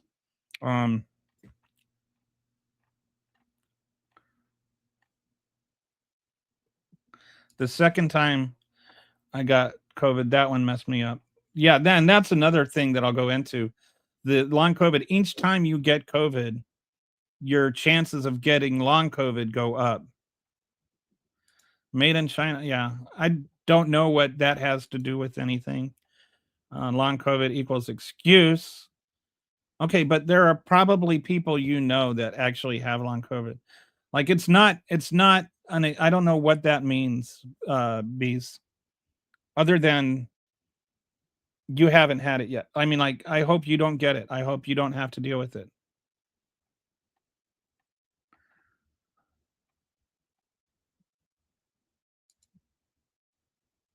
All right, so let's go into what it is. Right now, there's 17 to 20 million Americans currently living with long COVID. That's an estimate. It could be higher. It could be lower. It's just right now there's no, because there's no real test for it. It's hard to know exactly, especially because a lot of people that have it maybe aren't reporting it because it wasn't doing any good. 65 million plus total cases. Your chances of getting long COVID actually go down if you're vaccinated. They're about 3.5% if you're vaccinated, 10% if you're not vaccinated. And it's costing the global economy about $1 trillion a year, about 1% of the global GDP.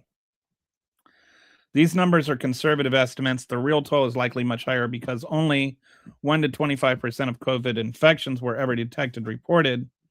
So that, like, there are a lot of times COVID comes and, like, a lot of times people get COVID, never knew they even had it because it's asymptomatic. But you can have asymptomatic COVID and still have symptomatic long COVID. Like I know people that lost their, and how long COVID manifests can be more or less severe in some people. Like I know a guy that just, loved to cook and he lost all his sense of smell and taste one day. And this was, like early on in COVID before we knew about any long COVID. He never tested positive for COVID because he never was symptomatic. But he noticed that his he just lost his taste to smell and taste, and then went and he took one of these antibiotics tests and found out he had had COVID and didn't know it, and so now he had long COVID. That was the only symptom for him. It didn't keep him from working or anything. But you have some people that were asymptomatic for COVID, never even knew they were had long COVID, so they might be like not knowing why they're having these long COVID symptoms and not tying it to COVID. There's no standardized definition or reporting requirements, and there's no surveillance structure systemically, and the surveillance infrastructure we had has been systemically dismantled. Sometimes when people say I don't have any problems with Biden, this is one of the problems I had with Biden, is that the whole kind of pretend COVID went away when it didn't go away thing is something I really have a lot of issues with. I feel like we stopped treating COVID seriously way before we should have, because we have we wanted it to be done with. And if you look at wastewater readings and things like that. Right now, we are in the midst of an uptick in COVID diagnoses or COVID cases, but nobody's saying anything. You just got people that make fun of people for wearing masks in public. So there is the cumulative reinfection risk. Key finding: long COVID risks increases cumulatively with each infection. This isn't a one and done situation. Repeated infections compound the danger. So your baseline risk is 1. But if you have 2 infections, it increases 140%. If you get 3 times, it's 300 or 280%, and so on and so forth. Each time you get it, it increases the chance about 140%. So, like, I know people that talk about, oh, I've only had COVID 5 or 6 times, or they like brag about how many times they get COVID. Each time you get COVID, it increases the chance that you're going to have a long-term effect of COVID. COVID is a real disease. And I know somebody was in here talking about China made it or whatever. That's not relevant to this discussion. And if it's real, it's there. Blaming it on China doesn't make it go away. Doesn't undo the damage that it does to your lungs and to your body. So let's avoid the, discussing, where it came from, because it doesn't change anything. Not saying that's never a topic for discussion, but for this discussion for long COVID, let's avoid the standard COVID arguments that have nothing to do with long COVID. It's there. People have it. 85% of long COVID patients had multiple infections over 4 years. Repeated infections cause accumulation of viral genetic material in the tissues. So the genetic material of COVID virus actually gets in your tissues, in your lung tissue, in your organ tissue. And that is what causes long COVID. Ongoing tissue after cardiovascular, permanent, and neurological symptoms. Like, it can get in your brain. That's what causes the brain fog. Even mild reinfections can cause or worsen long COVID. Severe initial infection predicts worse outcomes from reinfections. So each time you get it, it can make it worse. But also, the worse you get it, the more likely you're going to have severe long COVID. And this is where, just being vaccinated can make a difference, because being vaccinated decreases the chance that you're going to have a severe long COVID. It doesn't, even if you don't want to, we won't go into it. Vaccinations do statistically reduce the severity of COVID. Although that in itself is probably going to get some people worked up. So, all right. Let me just run through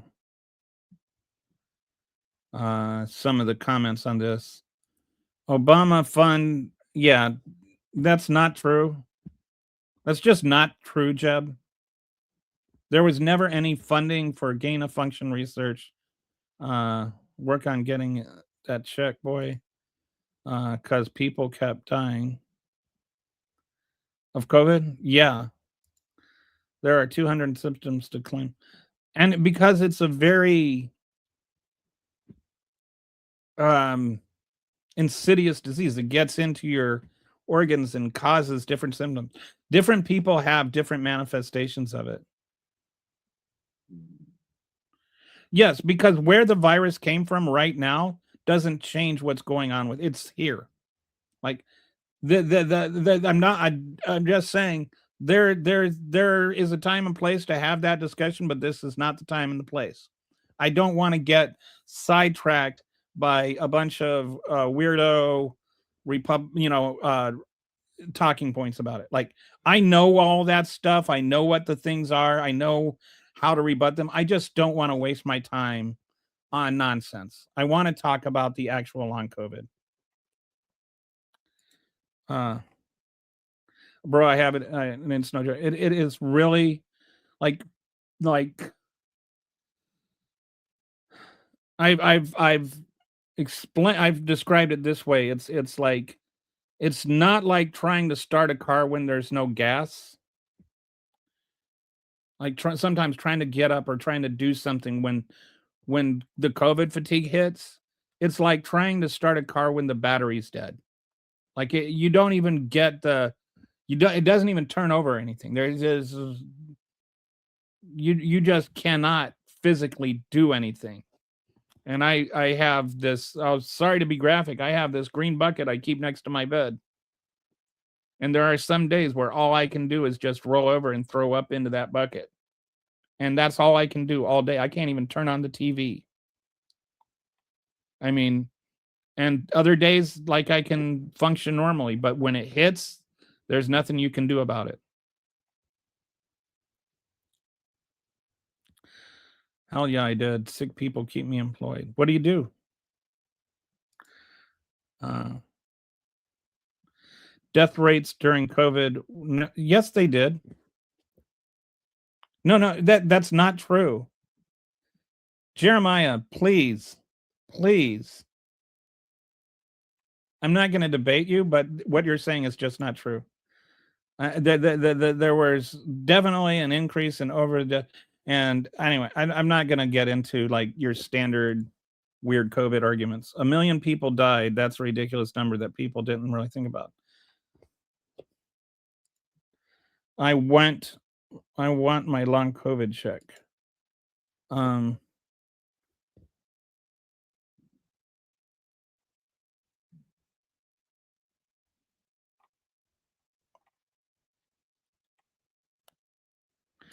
Vaccination decreases chances of death in long COVID. Yeah. It's just practice target for your body. You try taking it yourself, but that's a risk you can take.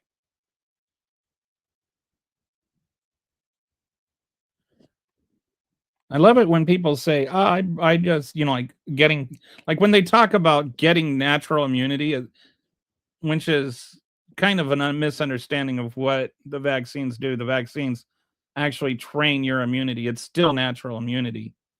But when they talk about getting natural immunity, like getting infected and getting the disease is the best way to keep from getting the diseases.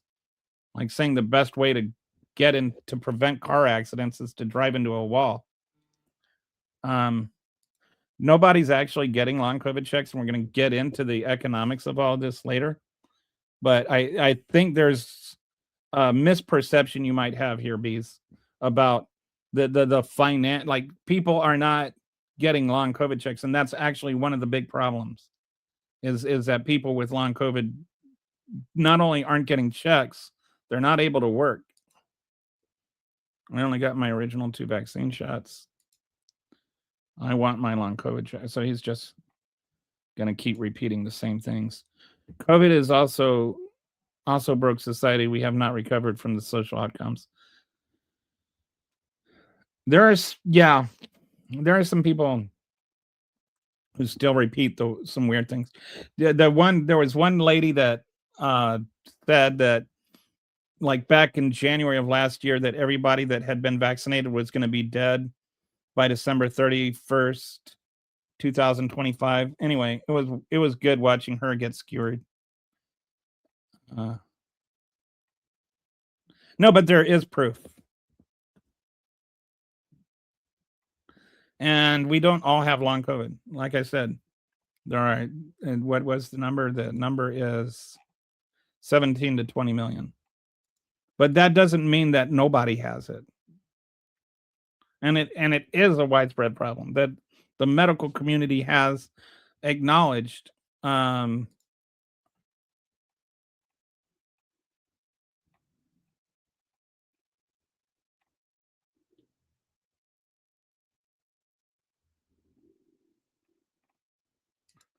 hard to get over if your blood loved one passed away.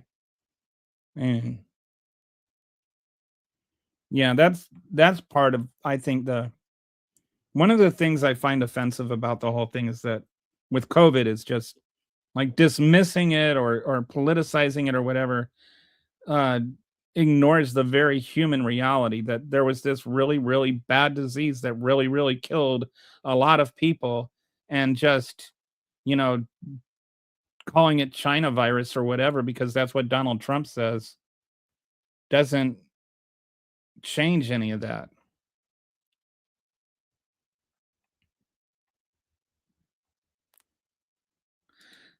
Nobody funded it. I wish I could get a COVID check. Technically, my check was being a farm tech in an overcrowded COVID ridden hospital. We had like 2 hallways dedicated to COVID patients just lined up in the hallways. I have no idea how some people that, like in the medical community and like just how some people manage to get through the whole COVID crisis. Like the people that had to stay at home and wear masks, like and like make the most minimal sacrifices, that just could not stop crying. And now they call us snowflakes. Anyway, I'm getting distracted. You realize that people have worked, right? Like you didn't like not everybody that has long COVID never worked a day in their life, B.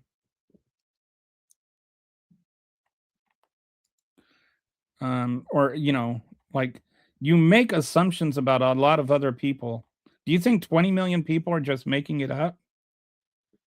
Nurses were also hit superside. A lot of them ended up pushing conspiracy theories. And now we have I think we made the nursing shortage even worse, which is like a worldwide nursing shortage. Now of course nursing's not a profession anymore.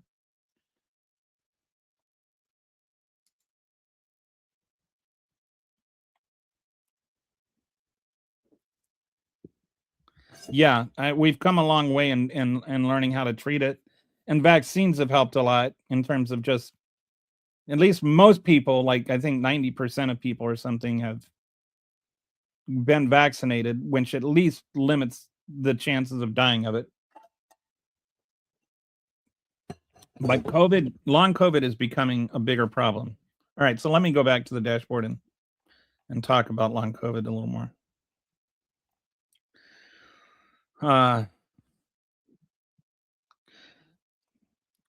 Being unvaccinated and your first infection, you're 3.3 times more likely to get COVID. Vaccination reduces long COVID risk by 27 to 87%, depending on timing and doses.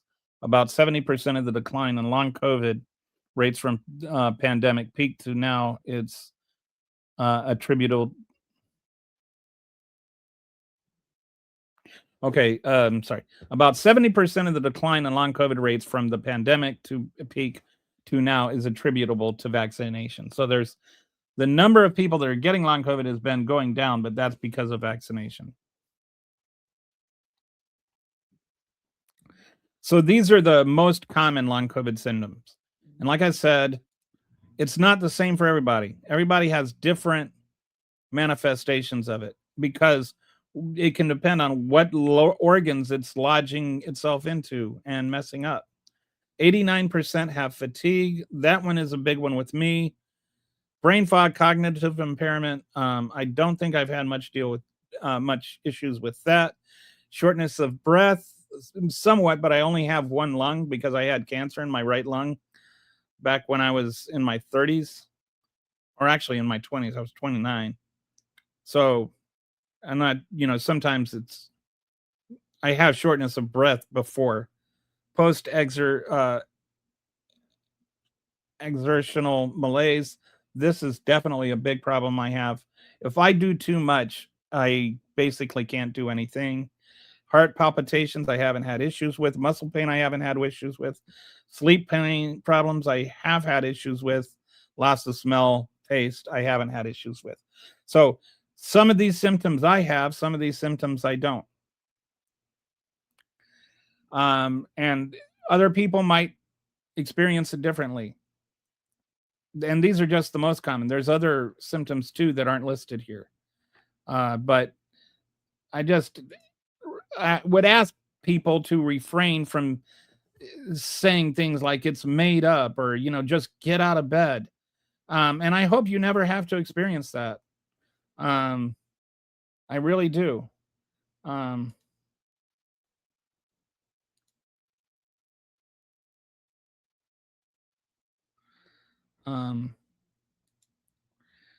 Okay, Bees, you're not obligated to stay here. I don't have you like lassoed here or anything. There was not an increase in death rates. Yes, no, Jeremiah. There was an increase in death rates. There was, and we didn't just reclassify them. This is not true. And I don't want to spend a bunch of time arguing about something that's not true.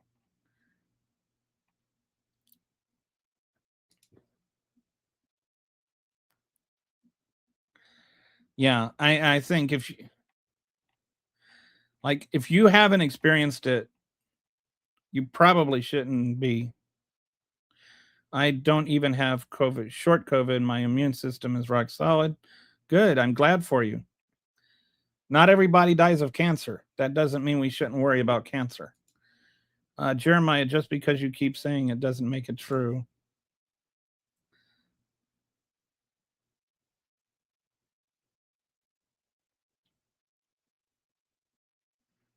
They do not have a study that people who got the jab crystallized the front of the brain. That's because you can find something when you look it up does not mean it's true.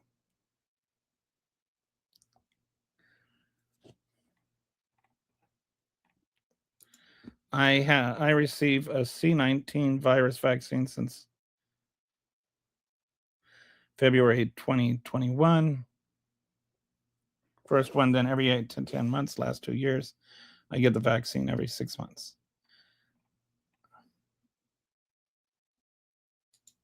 Never got the coof ouchie either. Never been healthier. Well, that's good. Lots of people get cancer still. Jeremiah, you're one of the bleeps who thinks you know everything, huh?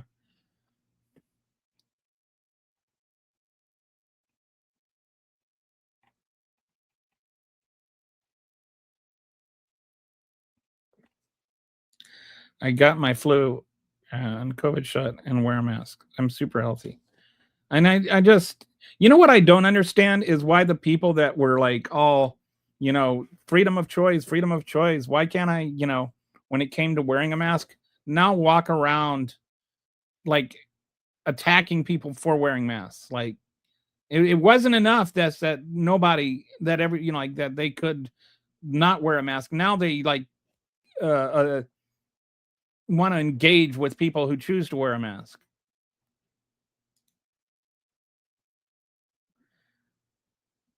And yeah, John Stewart, I'm including you in that. My mom dabbled in conspiracy theories, but stopped once her veteran patients started dying.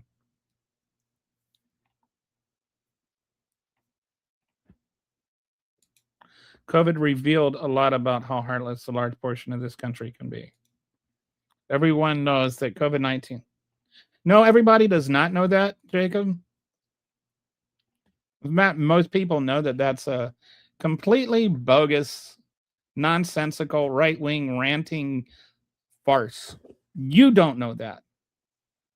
What happened, since you insist on talking about that, is like a decade before COVID happened, there was one study where they accidentally came up with gain of function, and they killed the virus like 7 minutes after it gained function. That's all that happened. You don't know that, only shows that you're either illiterate or a liar.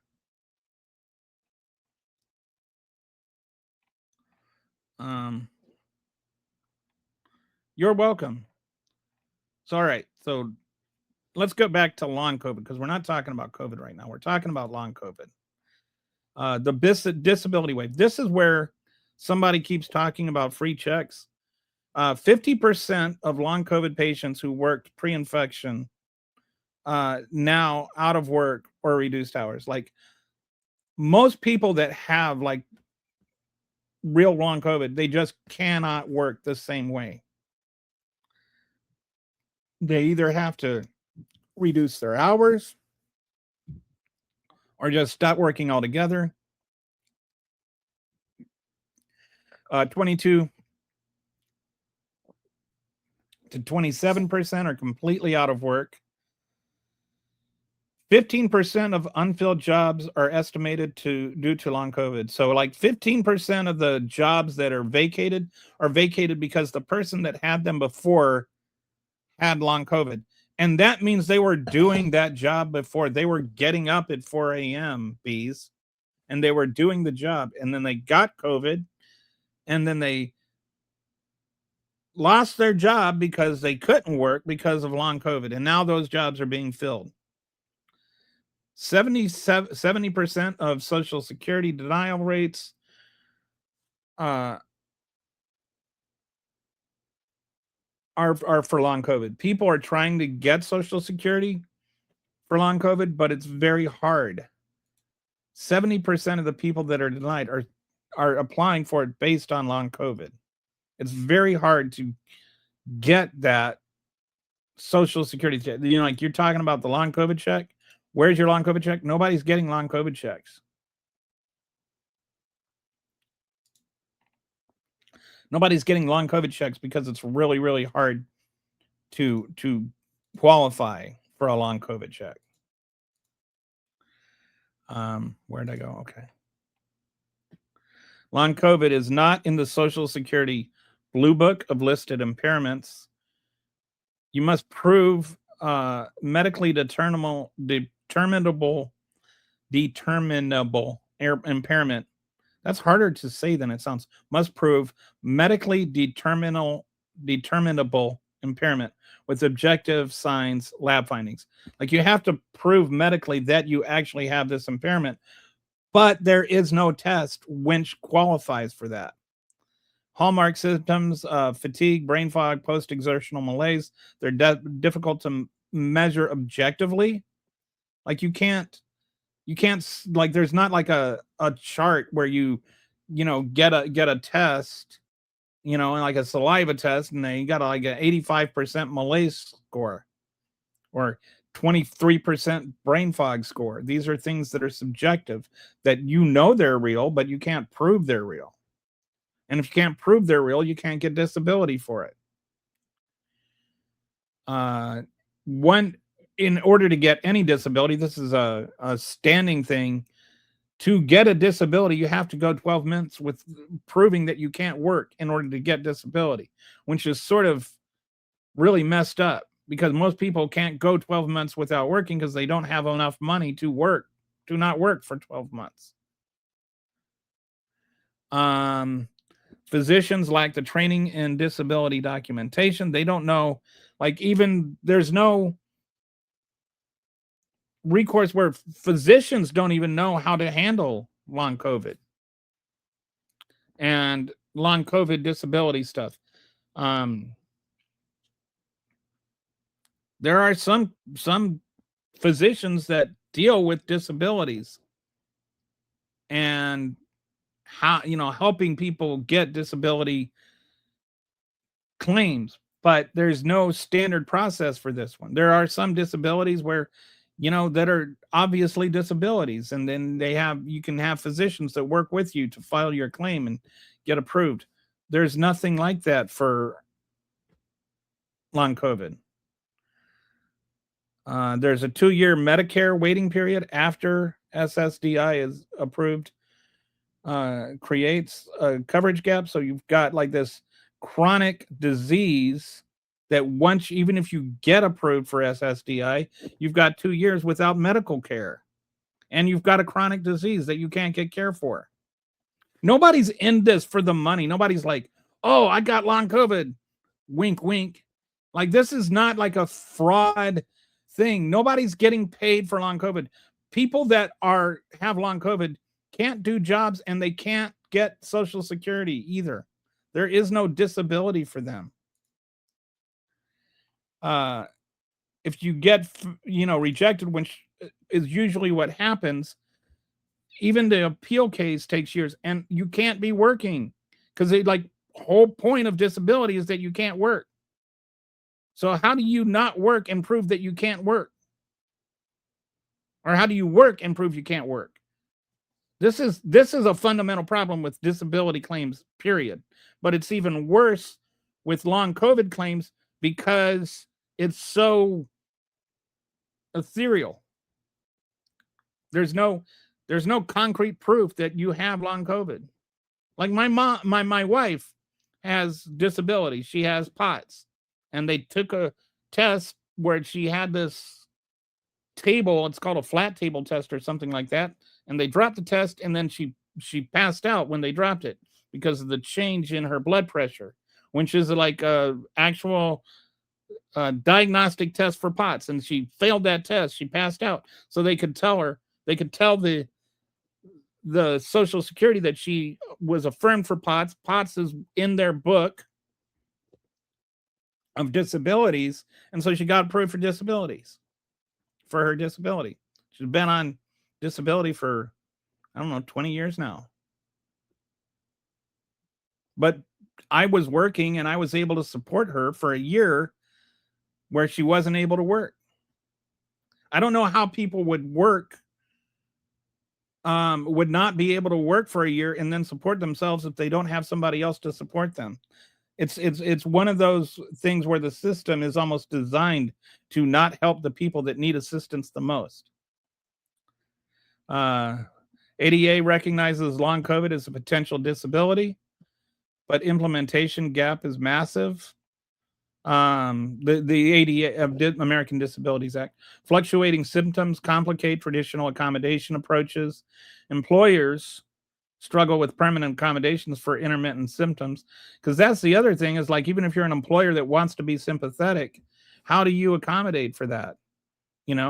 Like some places you might be able to work from home, but other jobs you couldn't. If you're stocking shelves at Walmart and you can't physically stock shelves at Walmart because you have long COVID, and you're going to have like this post-exertional malaise if you do all this physical work, then you just can't do your job.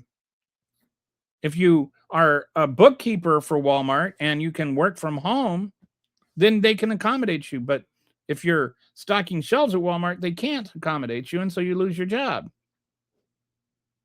Which is another issue with this, is that it tends to have more negative impact on lower income people than middle or higher income people, because middle and higher income jobs are easier to accommodate than lower income jobs.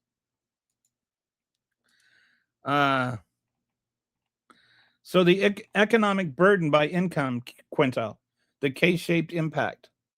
This is what I was just talking about. The economic burden of long COVID falls disproportionately on those at least able to afford it, and as structural factors to make their jobs harder to accommodate it. So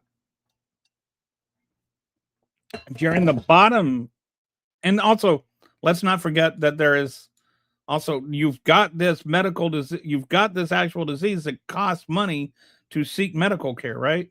I'll actually before I go into that, and start looking at some of these comments.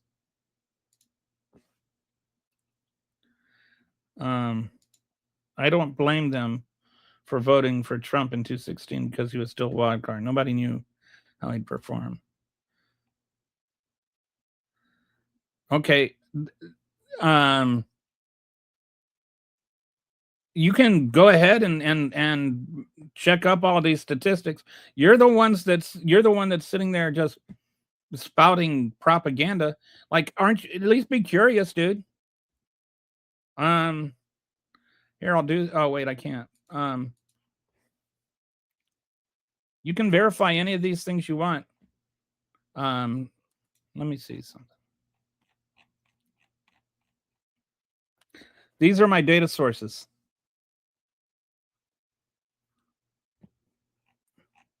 None of this stuff I'm saying is made up. Okay? It's not just because you saw it on the, you can't go through life just dismissing everything that doesn't agree with your worldview and out of hand. Like, I'm not saying that you have to accept my word for it, but don't just assume I'm making things up because you haven't heard them before. I don't know why voting for tariffs to lower prices is common sense, but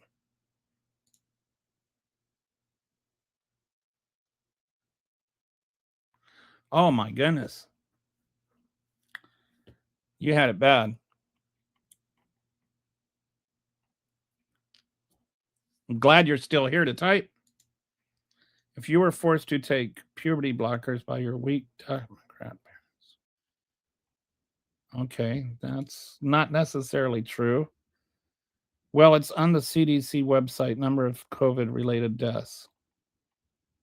For now, RFK Jr. probably hasn't taken it down yet. What is common sense about boring for an orange person? I don't know what that means. Everyone I know, I think he's referring to the common sense thing, but I don't know what you mean by boring. But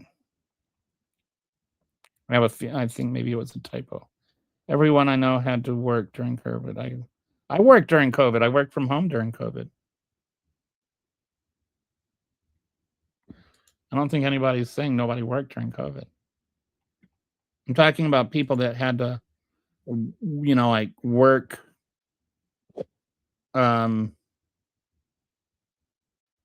with people that were yelling about masks and people that, like all the Karens and tolerating Karens. Yeah, that is, it's been almost 30 years, 29 years since I had it. But yeah, that's one of the reasons I'm actually very, very careful about COVID. And I got it even though I'm very, very careful.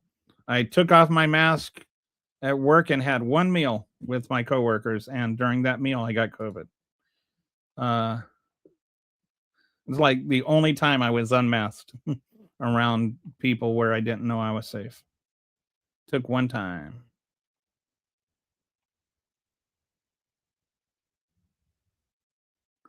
They changed the numbers. Go look at this.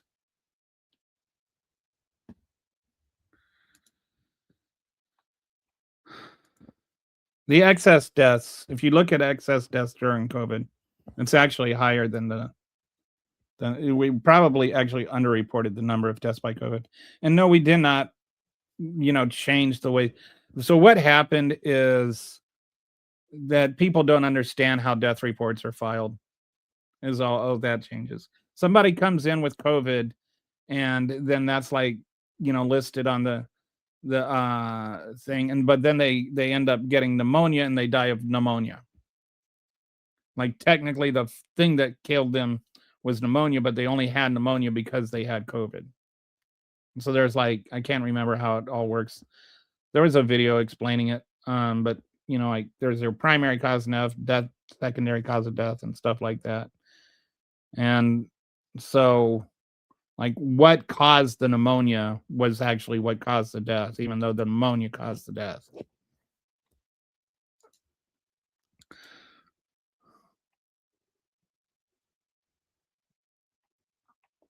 Okay, so somebody that has no idea who I am has opinions about it. I'm sorry about your affliction. I worked in Florida. That's why we got hit with so many patients and deaths. I don't know that there's any correlation between the dewormer and long COVID.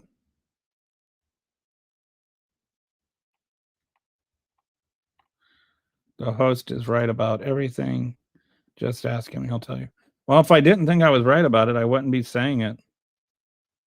I mean, you think you're right about everything. Do you think you're wrong? Are you arguing with me because you think you're wrong? I don't know what Christmas. It's such a weird thing. I don't. Does it maybe your brain becomes breakable or something? Who says vaccination caused COVID-19 virus wrong? I'm very. Oh, okay. Have multiple diseases, including COPD, multiple sclerosis, etc. I've got a CV-19. Yes. Well, keep doing it because you definitely, with all of that, you do not have you do not need to get COVID.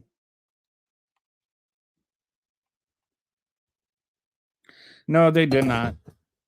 This was sometimes people would be in the hospital because they got car accidents and then they would get infected while they were in the hospital and then they would die of COVID, but they got infected by COVID while they were in the hospital.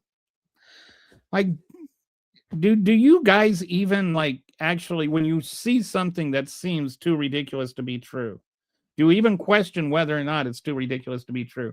Or do you just decide to leap on it because it proves whatever you want it to believe, like what you want to believe? I'm happy you don't own my old people curve wave. That's the way it is. I don't know what that means. Trump funded the vaccine. Nobody funded the vaccine. Oh, yes, Trump funded. Trump deserves credit for expediting the COVID vaccine. I will say that.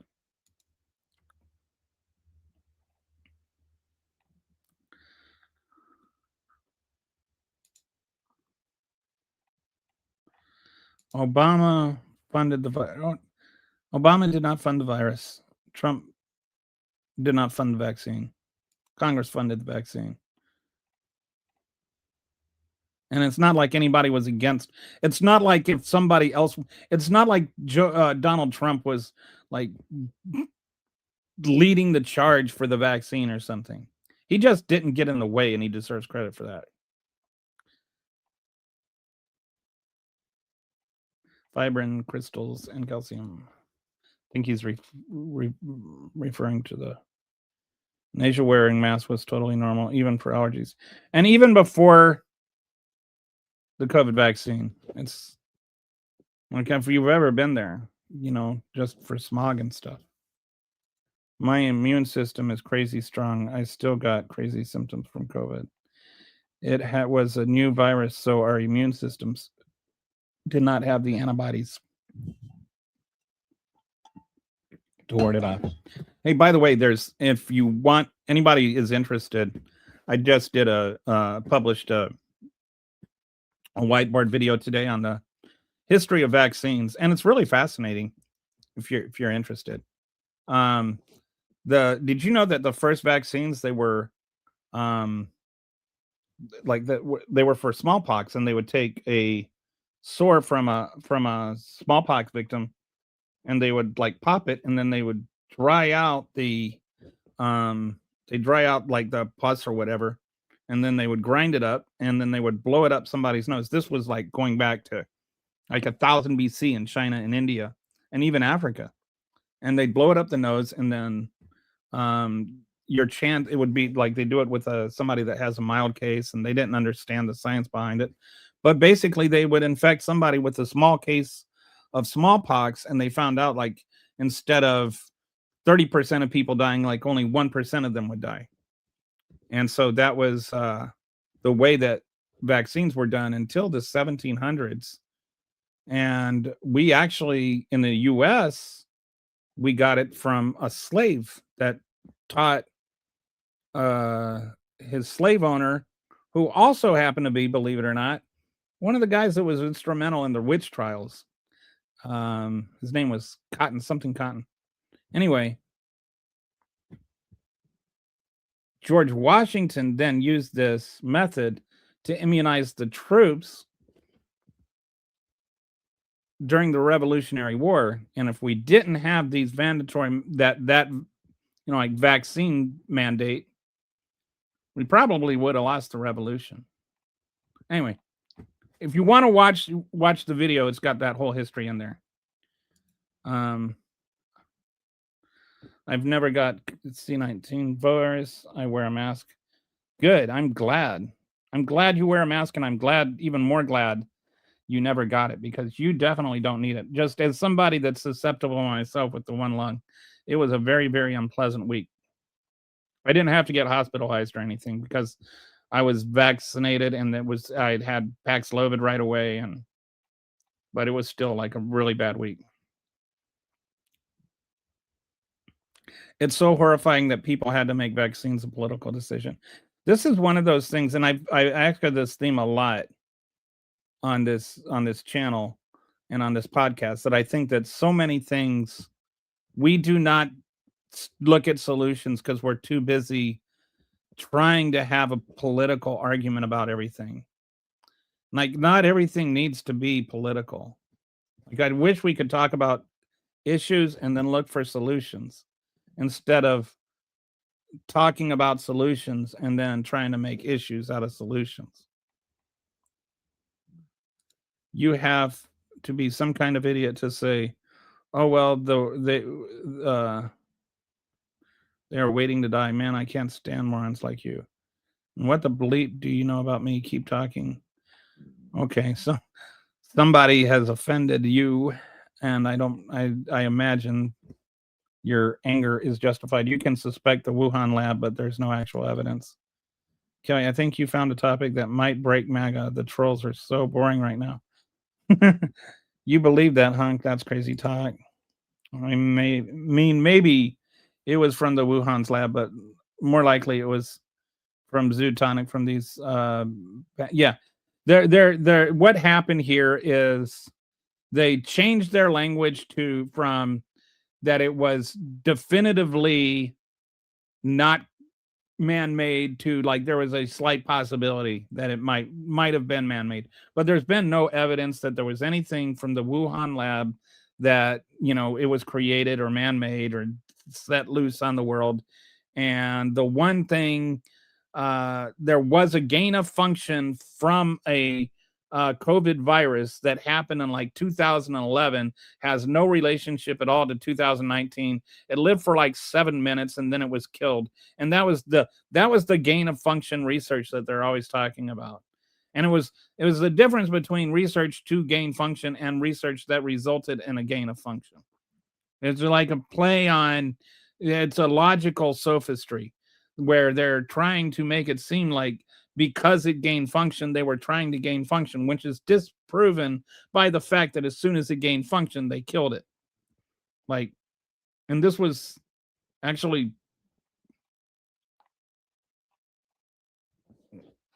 had nothing to do with Democrats or Republicans or whatever, or Fauci.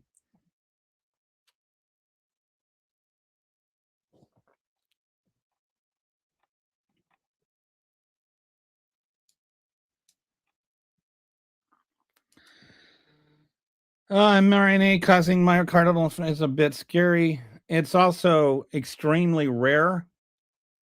And it's only in certain segments of the population, and it's only in certain vaccines. So, like, basically, I think it's between young men that are between 18 and 20. Most of the time, it goes away after a couple of weeks. There's very, very limited cases where it persists.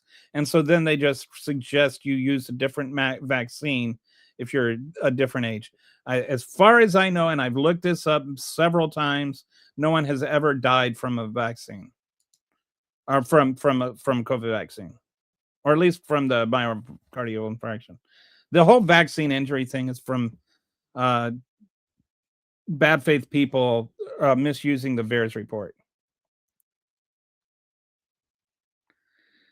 Yeah, I've been cancer free since I've been lung free, so 29 years now. I don't know what I'm supposed to assume responsibility for. I see it all the time, especially in the city, people going up the stairs every day, and then one day they can't, the next day they can. There's no reason for it. It just happens. Yeah, That's the thing about long COVID is it doesn't matter what happened one day to the next. All right, so where are we at? Let's go back to the dashboard. So as I was saying, there's a medical cost and lost wages as a percentage of annual income. So this is like looking at by wage, by quintile. The bottom 20%, their medical cost is 28% of their income. They're losing 35% of their income. The total burden is 63% of people that, and this is the bottom 20%. These are not people that have extra money to spend on anything anyway. The top 20%, their medical cost is only 4% of their income. Their lost wages, because they can't work or whatever, is 7%. It's still a hit. Most people can't lose 11% of their income, but they have expendable income, and it's something that they can get through. But it's not an easy thing for anybody. So then as I was saying, the lower income jobs are just generally structurally harder to accommodate. Like if you're an Uber driver, you have to drive your car and drive things to people. If you're a warehouse deliverer, or if you're, working in a restaurant, or you're a daycare provider, and you just have your job is a physical job, a lot of times that means that your physical presence is required. You can't work from home. Like I was able to work from home in during COVID because my job was a computer job. And I was a trainer. I had to train people, but we could do that with Zoom calls and whatnot. You can't do that if your job is to stock groceries. So the higher income jobs are easier to accommodate, which also there's a compounding effect, which is when you actually have to go to work, when you actually have to do things, you can see what happens is your chances of getting reinfected go up. Higher exposure risk, essential workers are more likely to get COVID.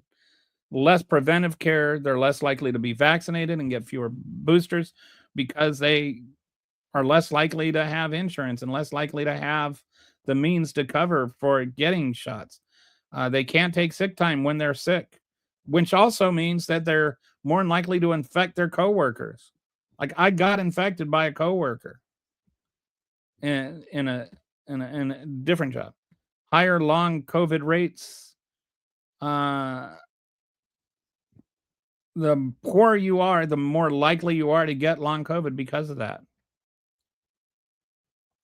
Because you're less likely to be vaccinated because you're more likely to get reinfected. So it's not just that long COVID hits poor families harder. Long COVID also hits poor families more frequently.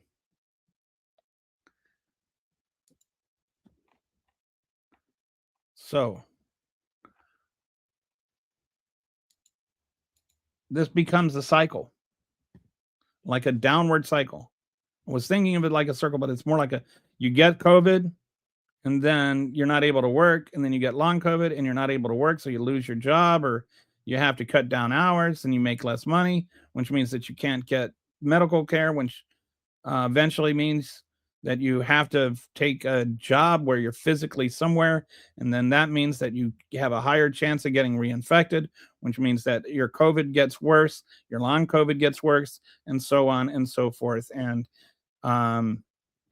it just becomes this negative spiral that's really, really bad. Long COVID sucks. All right. Now, long COVID right now, obviously, you can't get long COVID without getting COVID. Right now, COVID is rising, especially in the South and West. They're not really. There's no central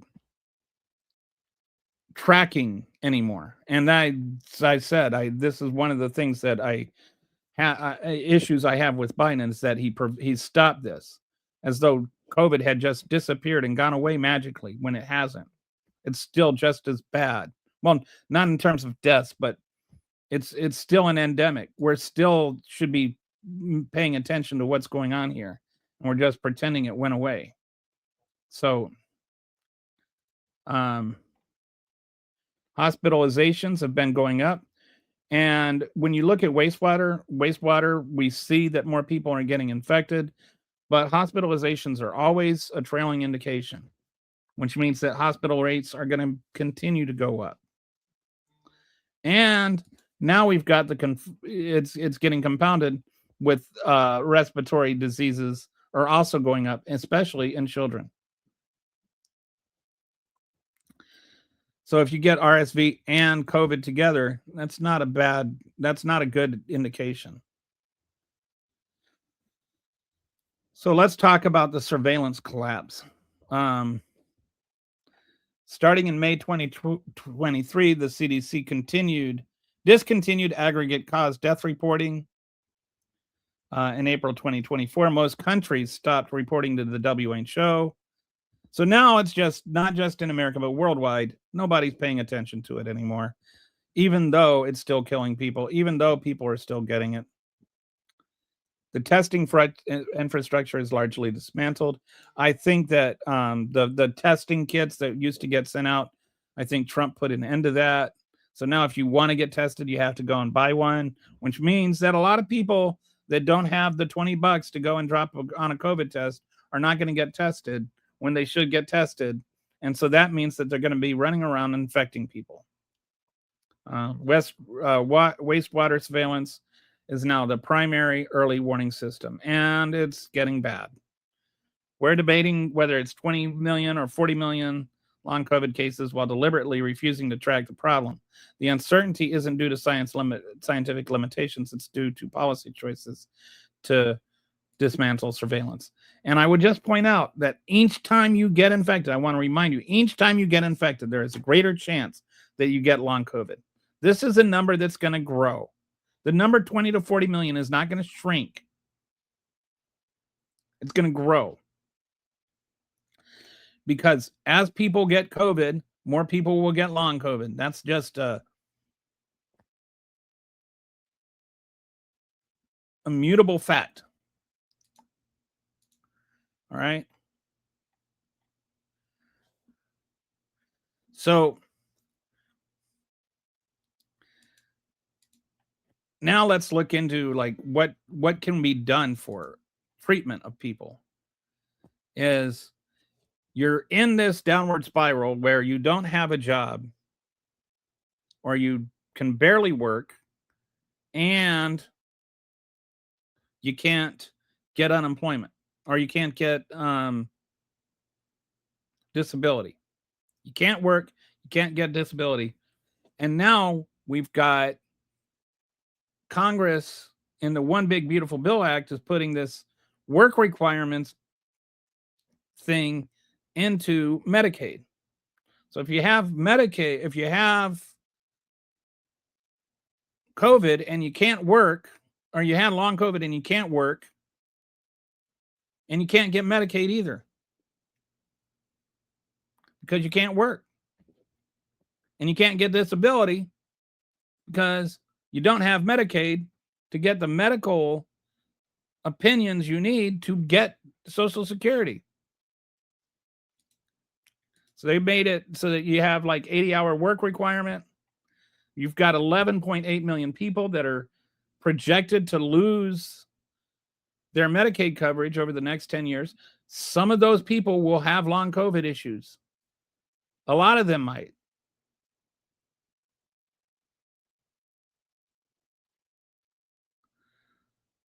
And they have to prove that they can work every 6 months.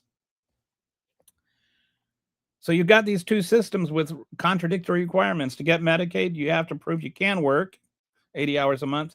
To get SSDI, you have to prove you can't work. And you've got long COVID patients with fluctuating systems trapped in the middle, just hoping that they can somehow meet out 80 hours a week just to keep their Medicaid, but then knowing if they keep their Medicaid, they're going to lose their chance of getting Social Security. Okay, so let's go through some of these comments. Okay.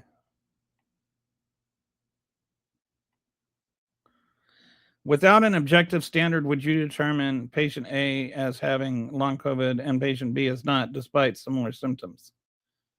I don't I'll let Kitty answer that question if she wants to. What happened to government paying your hospital bill if you are infected with COVID? Yeah, that no longer is the case.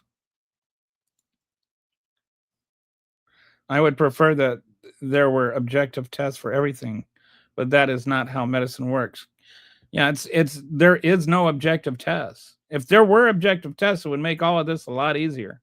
Like I said, my wife, she got diagnosed with POTS by an objective test, qualified her for disability.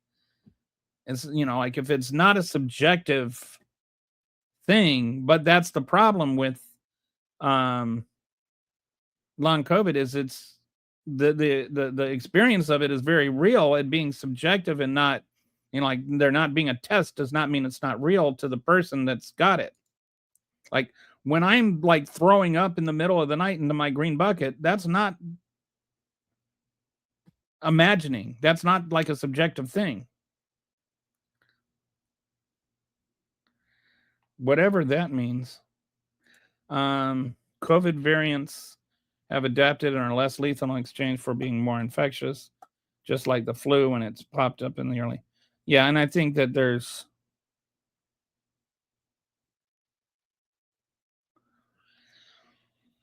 yeah. So what was it used as a way to determine, or is it just correlative? Diagnosis used both. Are we talking about long COVID or something else? Okay, still saying that. Okay, that was a productive. I believe the COVID test contained COVID itself. No, the COVID test did not contain COVID itself. Liberal crisis. I don't know what that means. Objective. I mean, like, do you think that nobody that voted for Trump has long COVID?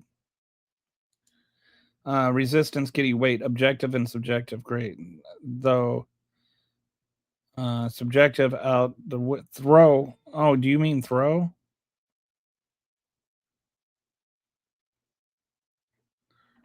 Are you asking for a counter an objective standard that would be used for long COVID? There isn't one. That's the issue. That doesn't mean long COVID isn't real. I took the shots and didn't get COVID either, mostly because I practiced prior hygiene. Proper hygiene. Definitely this guy. Oh, yeah. Nothing, but you can't actually like address the facts, Bees. Nothing if you took the clot shot, you would. I don't even know what that's supposed to mean. Like when is this the kind of thing that you guys like sit around in your little circles, your little bubble circles, and say things to each other, and you're like, yeah, and clap each other on the back and talk about what a great point you just made? I don't even know what like this is. If you took the clock shot, you now depend on the system forever. What that means at all? Like, do you think that 90% of the American population is dependent on the system forever? Like whatever dependent on the system forever means? Did you go to Wuhan and do your research? I don't. Is that anywhere near Wuhan? Liberals should just stay home. It would make the world a better place. Really, I have a feeling if liberals just remember when you guys were all complaining because like you couldn't get your McDonald's order fast enough. Anyway, When COVID was first reported, it was the Wuhan, China, where the first cases were discovered. Yes. Nobody's denying that it probably came out of Wuhan. Whether it came out of a lab in Wuhan is a different story. There is no viable treatment. That is sadly true. Right now, there's maybe some things like vitamin. There's some things that people are doing that maybe help but not cure. Lots of people work and have the shots. It's even a requirement in the medical field. Yeah, 90% of America has gotten at least one vaccine shot. Like if it were like this big fatal thing that people talk about, then there would be a lot more dead people. Resistance Kitty, since you just I don't think she's actually conceded anything.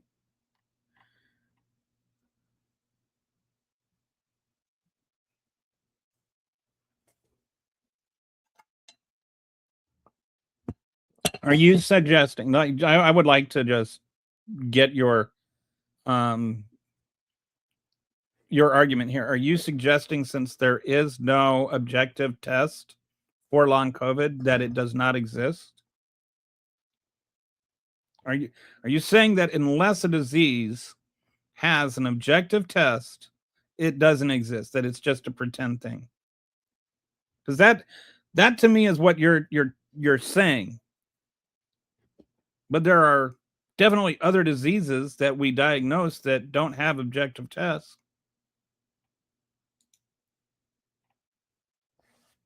And lots of people who diet and exercise get COVID. Right? It's not like diet and exercise make you immune.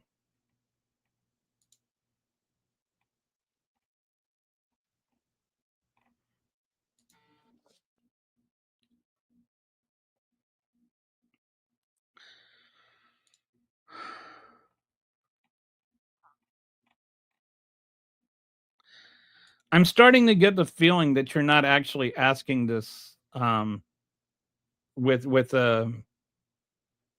in good faith. Like I don't think you're actually trying to understand how long COVID is diagnosed.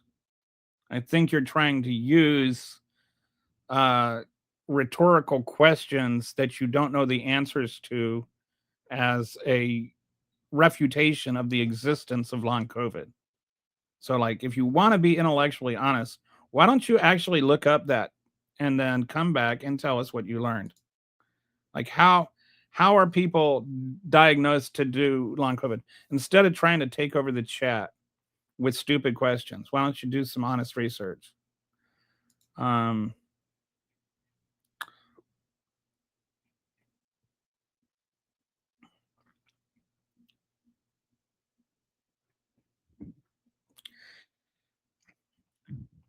I don't know what that means, but I do know that it's they are. THEY apostrophe RE.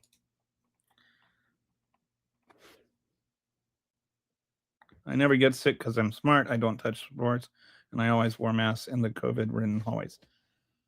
I will say I have gotten, since I started taking cautions against COVID, I haven't gotten any colds. I haven't gotten any flus. Haven't gotten any other diseases.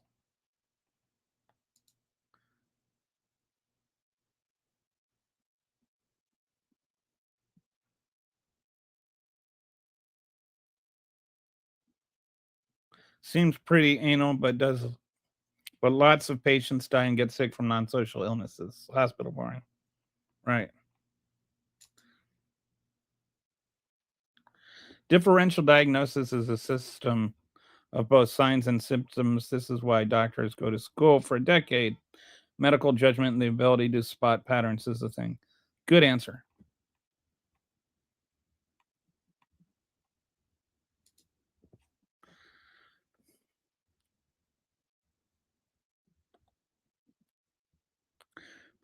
I think people should strive to be healthier.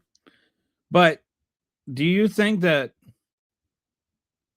Big Macs cause COVID? Like, I 100%, like as I said before, I don't eat any processed food. I only eat what I cook myself. I mill my own flour. I mill my own corn flour. I mill my own grain. I make my own bread. I make my own pasta.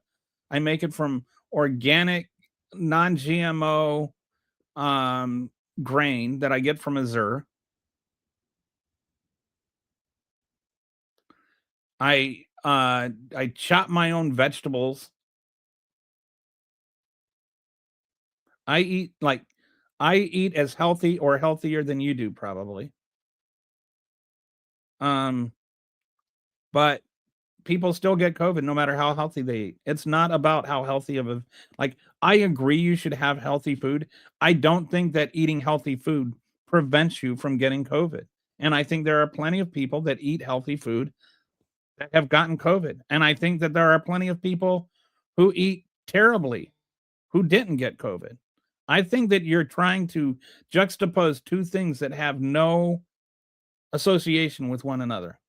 And I think you're doing that either because you're deliberately being dishonest or because you don't know you're being dishonest. But either way, you're being dishonest.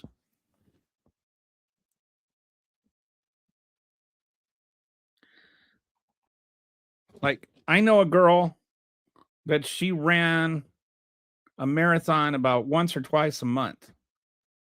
She ate like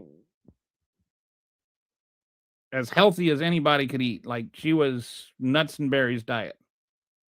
And she got COVID. She couldn't even run 2 miles after that for a while because it affected her lungs. I've been an athlete my whole life. Used to be gym 3 to 4 times a week, lifting and run 3-mile after workouts. 229 pounds of muscle and hardly ever got sick until COVID. Lots of people eat healthy and exercise a lot and get COVID.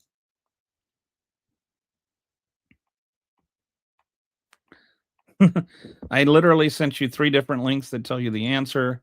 So apparently they're not looking for answers. They're looking for um they're asking it's core maybe it's not the way that you want to frame it. Maybe the issue is you want to frame a thing in a certain way that it's not framed.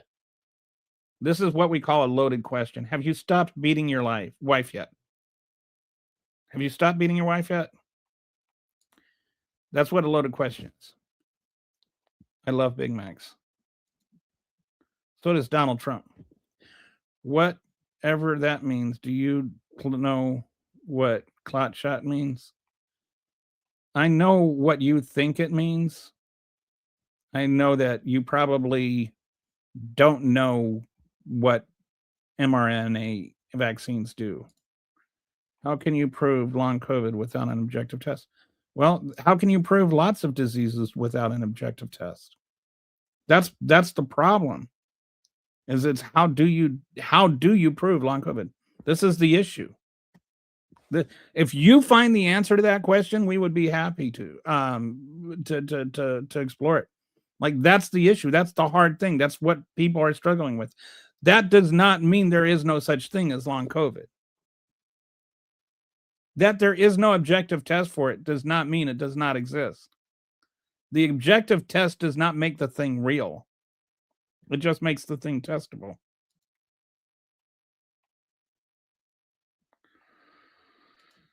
I don't even know if I've ever had COVID. My ex-wife got COVID. I slept in the same bed as her. She didn't have any symptoms. I went fishing. So you may have you if you wanted to know, you can go and take an antibody test and see if there's COVID antibodies in you.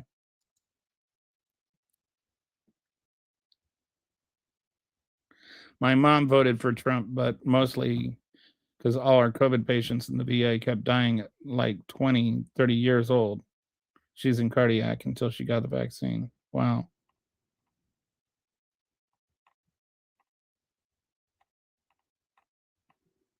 If liberals stayed at home, they'd be the opposite of liberal. They'd be caged. Oh, wow. Um,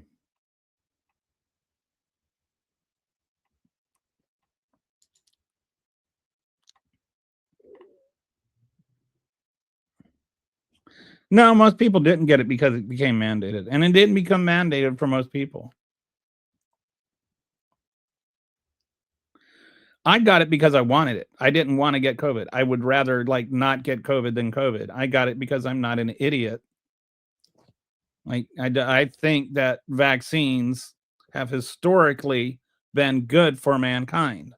I think that there used to be this thing called smallpox, which would like wipe out 30% of the people that got it. You know why we don't have smallpox anymore? You know why? Because vaccines exist.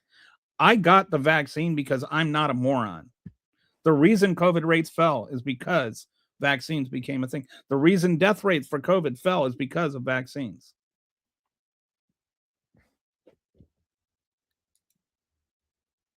And as far as I know, not a single person is in jail because they didn't get the COVID vaccine. I don't remember them complaining about from McDonald's. I remember a lot of crying about Cracker Barrel.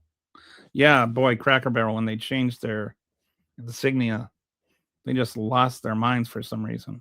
As though like everything is like some woke liberal conspiracy.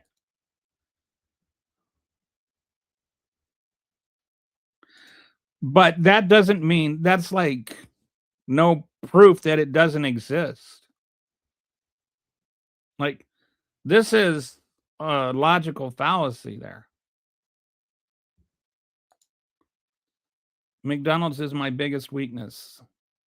Recently, my metabolism has slowed, so I'm having to cut down on sweets and fast food. And oh well, it was fun while it lasted. I've been enjoying, like I make my own hamburger buns out of fresh milled wheat. Man, if you've never had fresh milled wheat, then you don't know. You don't know. And it's also a lot more filling. Dude, this is how all diseases are identified via a pattern of symptoms grounded together. Objective testing is not old.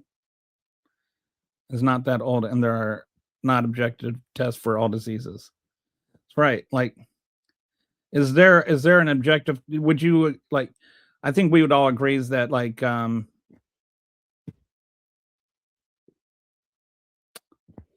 a sociopath, like a lot of mental illnesses, right?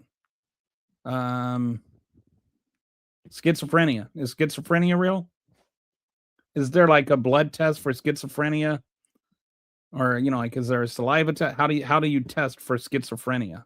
Isn't that test entirely subjective and symptomatic? Like I mean, Kitty's right. Like the idea that you need an objective biological test for a disease to be real is like, then we don't have most of our diseases. Okay, well, it seems like I anticipated your question. Do you think schizophrenia is real?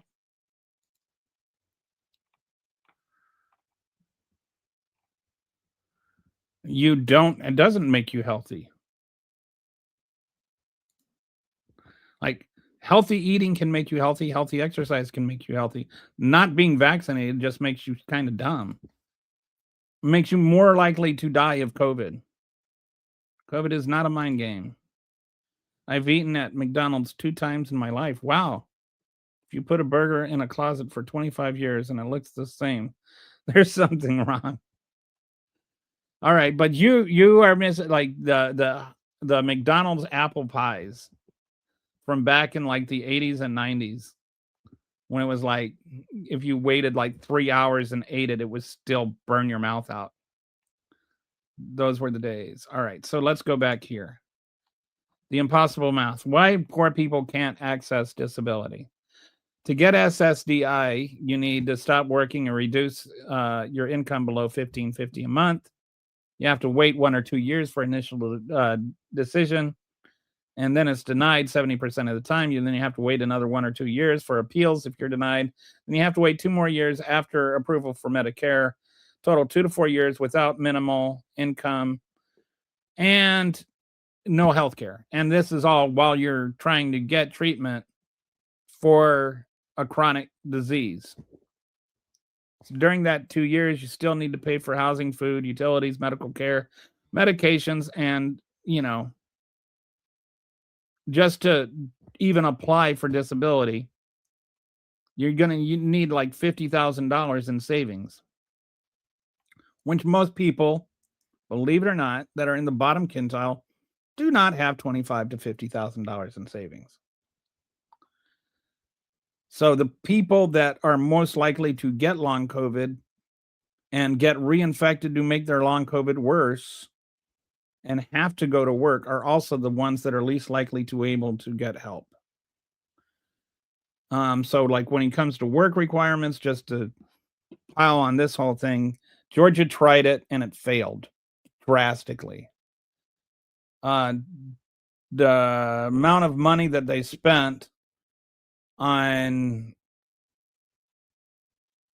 ensuring the work requirements were met, actually, they ended up costing more money to enforce the program than it saved the program. All right. So what are the chances we're going to get anywhere on it? We're going to talk about one of my favorite people in the world now. A question can't be in bad faith. Yes, it can. It can absolutely be in bad faith. Yours is in bad faith. You're not looking for an answer. And when it gets answered, you keep just ignoring the answer. You're not actually trying to find out why and how long COVID is diagnosed. You're trying to use a question that you don't understand the answer to as a refutation of people actually being able to have the disease. You're not making an argument, or you're not asking a question. You're making a bad argument with a question mark on the end of it. You're not asking how it's diagnosed. You're saying if there is no diagnosis, then it can't be real. You're using a statement with a question mark at the end of it. That's how it's a bad faith question, especially when the statement you make is provably wrong. I just came to say hello, Kelly. Hi, Darren. Oh, hey, Darren. I'm not staying long. There's too many uneducated, brainwashed MAGA nutcases in your chat room, more than any other room. Keep spitting facts. Trigger the MAGA cult. It's interesting that I'm like the hangout spot for my. I tried to honestly talk to their questions, which might be why. So yes, we do know, and we keep telling you, and you keep ignoring the answer. Why do you keep ignoring the answer to the question that keeps getting answered? I haven't heard of them diagnosing long COVID to anyone youthful. It still seems to be mostly middle-aged and older. No, that's not true. Young people do. I'll just look this up, but I'm pretty sure.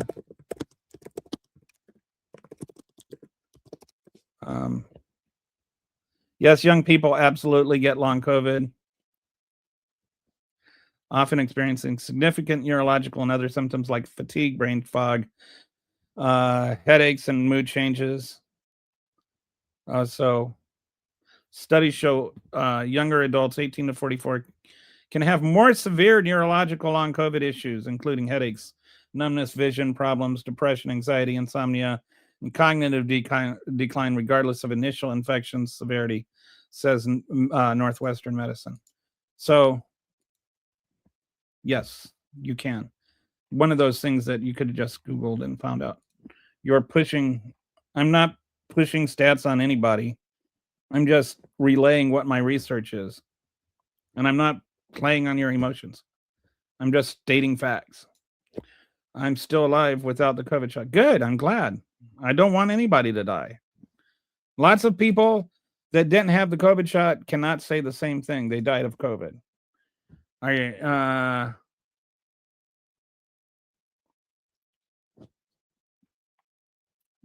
So these are a list of diseases that there are no tests for.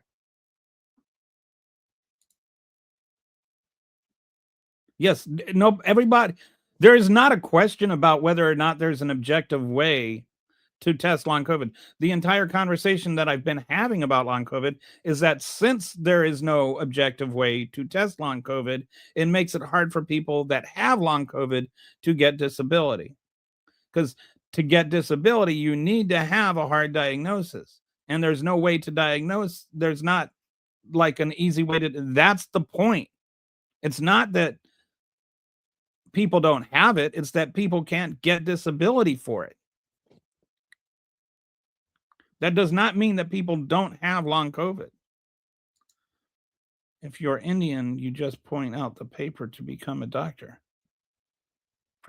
Oh, really? Yeah. I'm not sure that's accurate. I'm convinced long COVID was in the vaccine. Then why are you more likely to have long COVID if you aren't vaccinated?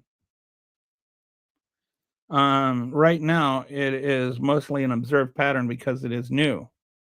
Similar to how a lot of medicine just works, and we still don't know why. But and vaccines, by the way, were very much one of those things. They were using the blow the disease up somebody's nose, like literally for like 1,000 years before they understood why it worked. I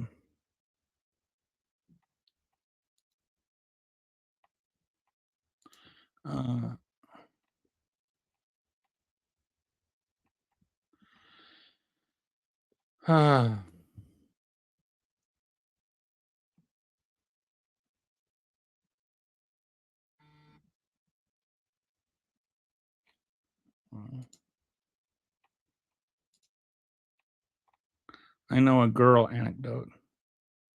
I don't know if you're like suggesting I'm overweight. I'm 5'7" and 170. I don't know if that makes me overweight, but I'm not fat.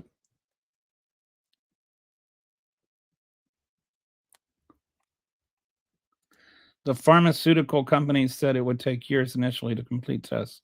Trials for vaccine approval. Trump pushed the vaccine while putting $19 billion towards Operation Warp Speed. Yes, and I said before, I give him credit for Operation Warp Speed. It wasn't his idea, and I think any other president would have, also gone along with it. It's not like there was this big anti-vax movement under Trump. It is funny that the people that celebrate Operation Warp Speed and say he doesn't get enough credit for it also are the anti-vax crowd. So I agree. He deserves credit for Operation Warp Speed. And it wasn't, I think there's some misunderstanding. It's not that the Operation Warp Speed developed the vax. What Operation Warp Speed did is typically there's layers to testing that have to go sequentially. What Operation Warp Speed did is it let all this testing happen simultaneously. So it saved time in the testing phase. The development, the actual vaccine had been developed before Operation Warp Speed happened. It accelerated the testing timeline. It didn't accelerate the development timeline.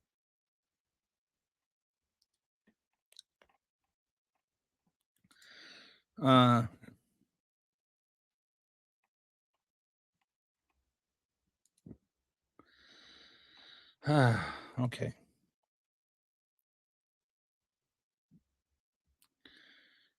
Healthy immune system definitely will increase your resistance, but there's no harm in teaching your immune system how to properly handle COVID without overreacting, killing you.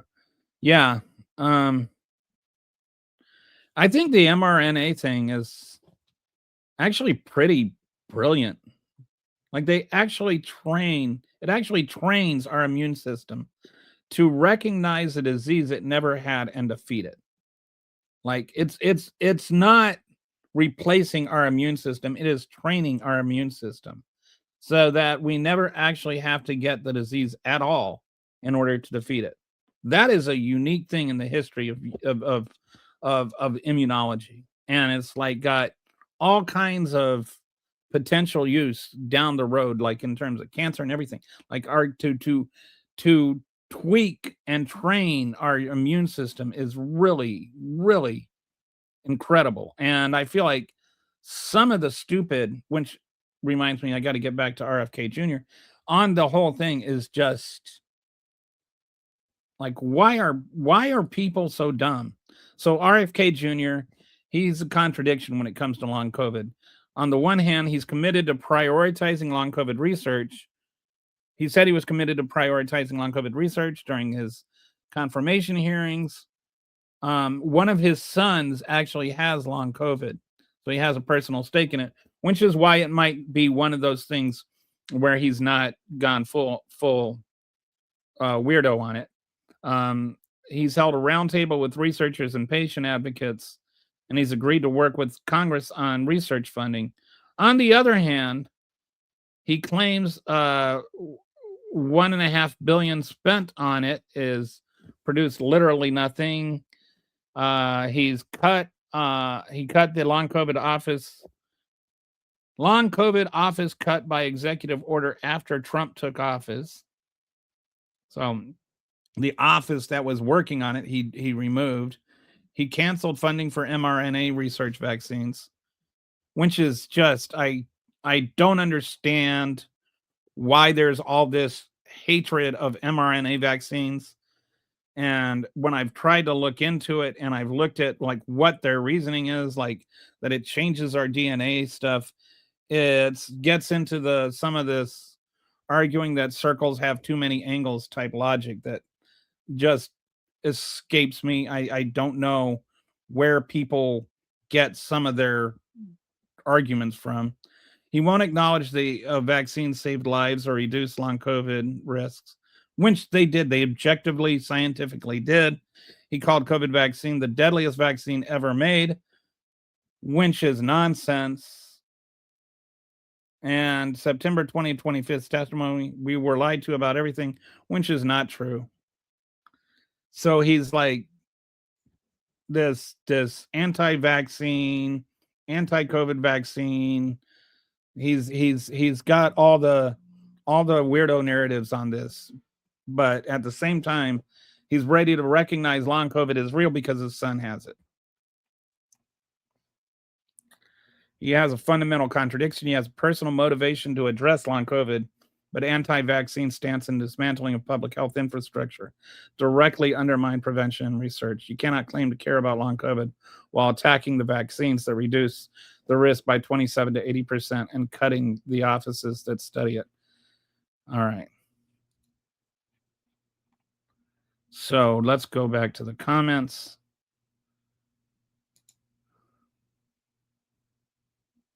I don't think anybody has taken the, like Darren's got a point. Like,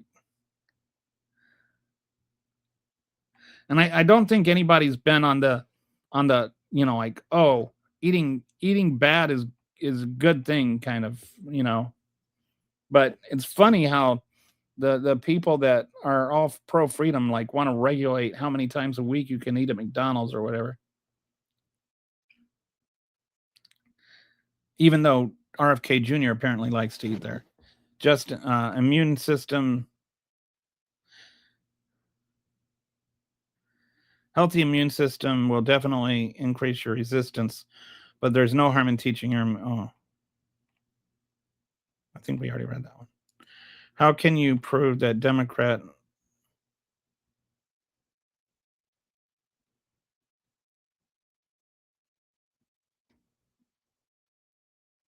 I don't even know what that comment, like, that's...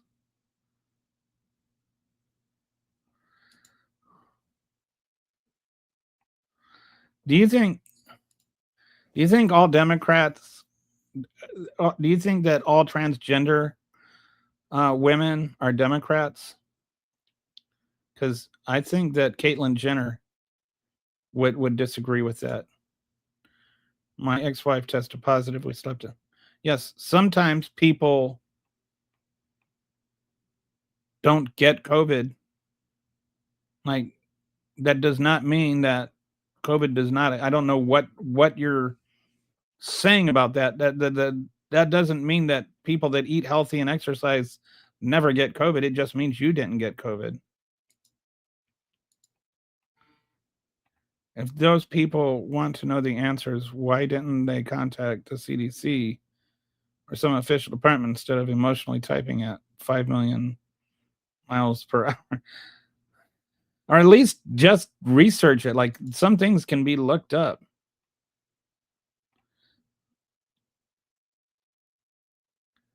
Okay, I answered your question about 1,000 times, dude. You just don't want to listen to the answer.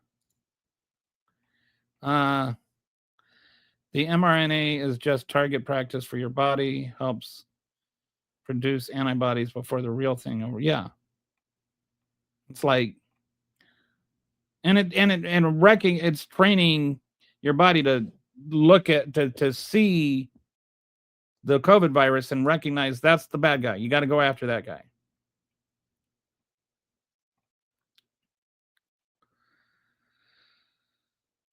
This is a fact. If you look at both response to mask mandates, like counties that had mask mandates had a lower death rate from COVID than counties that didn't have mask mandates. If you look at counties that voted for Trump, they had lower vaccination rates and higher death rates, especially when that second wave came through. Like when the second wave came through, the was like I don't remember what it was, but you were like a lot more likely to die of COVID if you weren't vaccinated than when you were. And then as more people got vaccinated, the whole numbers changed a little bit, but you're comparing like 90% of the population to 10% of the population. Well, he's got a website right behind the chat, so ask him for the website. The research I did on Claude. And all the references are down here. Key data sources are down here.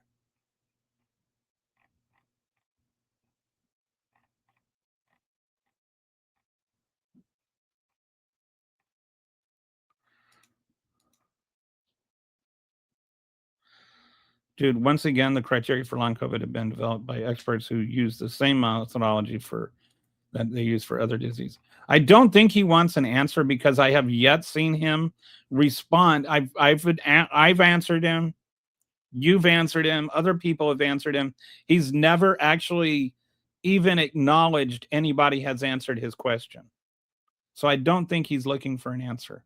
I think he's just looking to keep saying, like, unless there's a blood test for long COVID, it doesn't exist.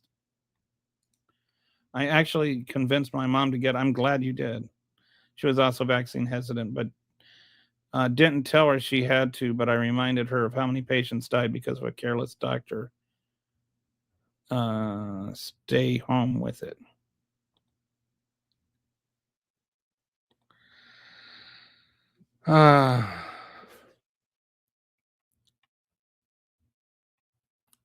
Yeah, I'm think I'm done reading his comments about that.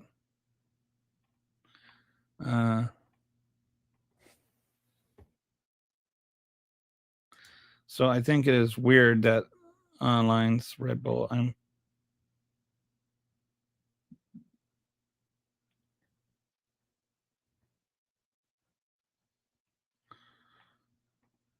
All right. Thanks for joining today, Brett. Appreciate your feedback as always.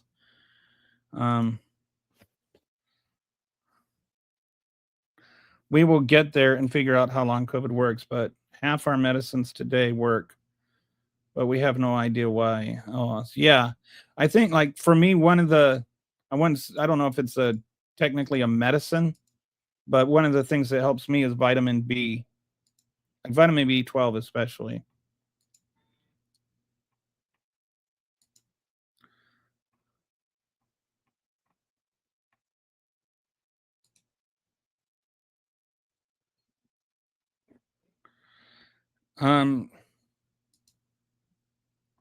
Long COVID check. Again, I don't know if you're even like processing what I'm saying. Nobody's getting long COVID checks.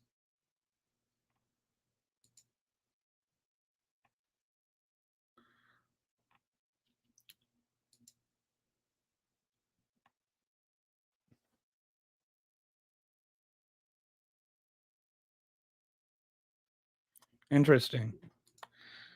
So somebody, I guess there's some. You've been, your question has been answered so many times.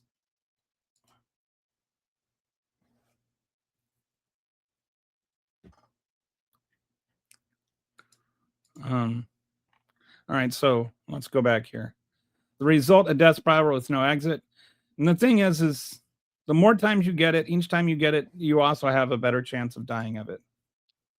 And this has been it's not just unique to long COVID. It's like with a lot of chronic diseases, and it's with a lot of the problems with our disability system is that you can't work, and you can't work, so you don't have money. You don't have money, so you can't pay for your health care. So you have to work, but then working makes you sicker, and so on and so forth. And so you have like these people that get in like a death spiral. Eventually, they die. Here, I even made this. You get the initial COVID infection. Essential workers have higher exposure risk, less ability to take precautions, work in public facing roles where isolation is impossible. You develop long COVID, being unvaccinated at first infection. You're 3.3 times more likely to get long COVID. Lower income workers are less likely to be vaccinated or have access to early treatment. But you can't afford to stop working because you have no savings buffer. You need income for rent, food, existing medical bills, and so on. And then you've got the Medicaid work requirements that kick in starting soon. And you have to prove that you're still working every 6 months, even if you can't work. So you just push through worsening systems, which, like the post exertional malaise, brain fog, crushing fatigue. And so you either manage to do that or you just lose your Medicaid. Then you keep getting reinfected because you have to work, because you can't get medical care and you can't get disability. And so you have to work, and then you get reinfected, and then your symptoms get worse, and then you faced with the whole choice again, and so on and so forth until you die.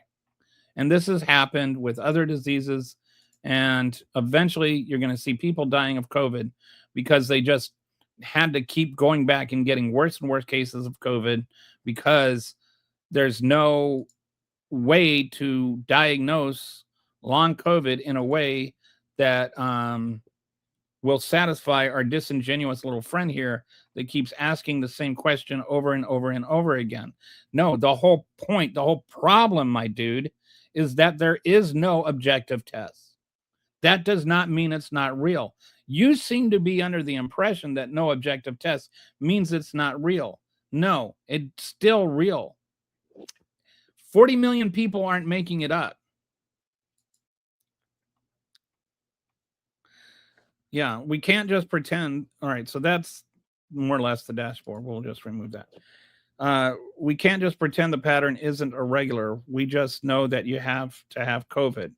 Yeah, it's like all these people that have COVID and then after they have COVID end up having similar symptoms like malaise or brain fog or like crushing fatigue. When you have these common symptoms from people that did have COVID, like that was testable. Like at a certain point, it's not just coincidence or people faking it.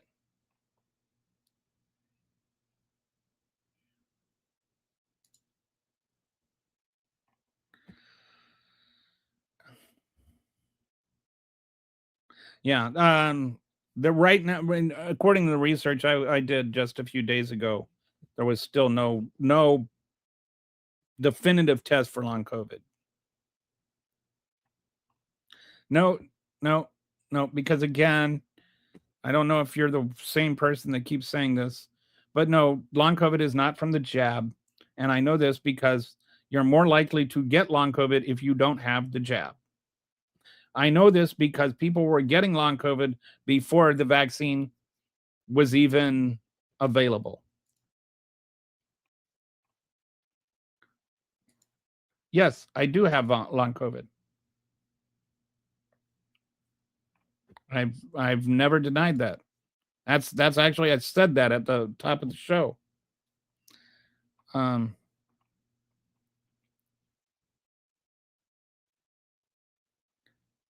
Yes, we can. We can trust these stats because there is enough of them. There's enough. There's a large enough sample size that it would be silly to dismiss them out of hand. That's how. It's just the sheer volume of it, dude. Do you think like 15 million people just made up the same thing?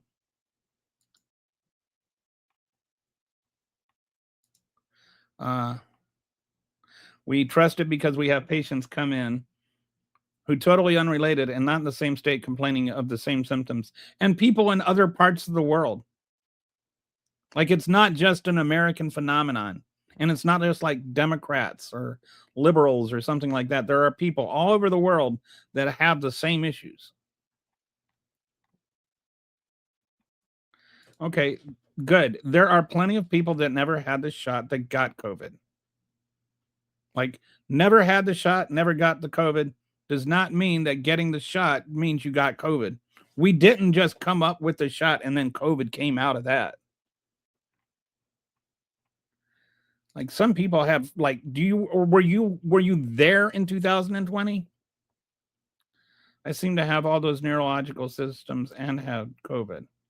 I had vaccines. I seem to have major mood disruptions. Could be coincidental. It could be. If it all started right after you had COVID, it might have long COVID. So you can't.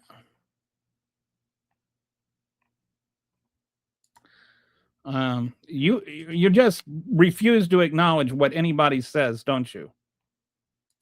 I had COVID 5 times, 4 times after my vaccines. They do nothing. Okay.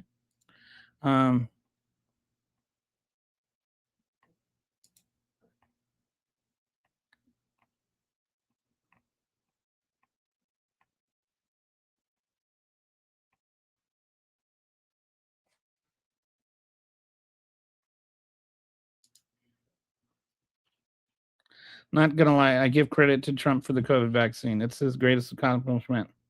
Like it changed lives, yet they do not play up the one really good thing he did and said. They like a lot of them will say that's like the one if you ask them for one criticism of Trump, and they'll make it that. A lot of Republicans I talk to refuse to acknowledge he pushed the development of vaccine. I tell you that Trump still, yeah, Trump is not an anti-vaxxer.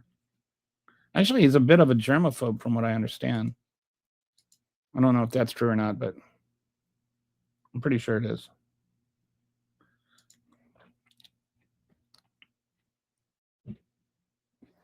Okay.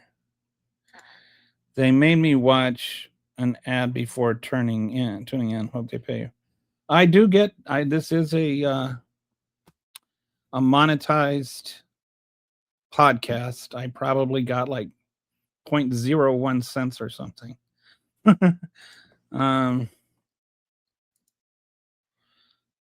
But by the way, anybody that's watching on YouTube, if you wanted to click like and subscribe, that would be awesome. If you haven't already.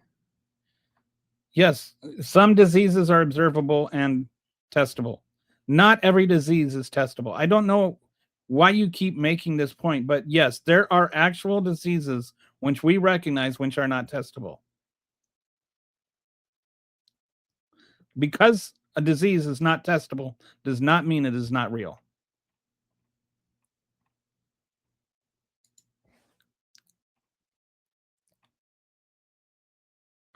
Wow, they almost completely wiped out cervical cancer in Australia because of a vaccine. Is that an mRNA vaccine, or I think it would have to be.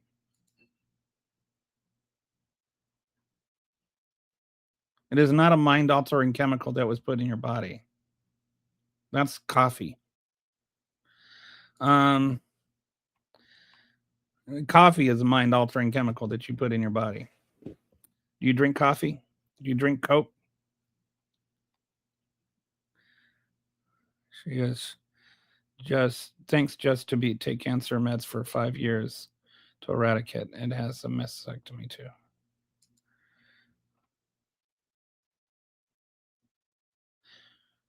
Well, who do you know? How do you seem to be under the impression that there are tens of millions of people that have long COVID symptoms that don't have long COVID.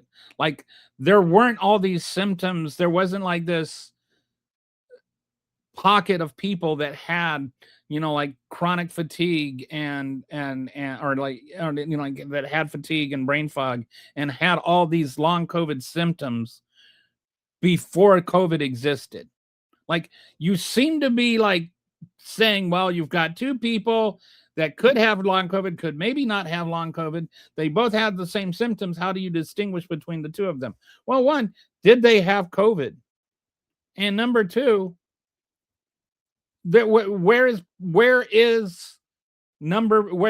this group, this mythical group B that doesn't exist? There wasn't like these questions about this kind of condition before COVID, right?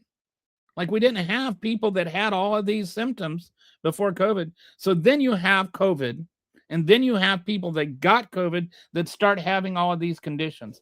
And then we start calling the people that have all of these conditions that had COVID, we say, oh, that's long COVID. We're identifying these symptoms of a people that had a disease and got over it. You want to know, like one thing is, you want one thing might be, have they had COVID? And like, I don't understand what your question is. I don't like if you're honestly looking for an answer and you're honestly saying what's to distinguish them between somebody and plan B. Where was this other group of people before COVID?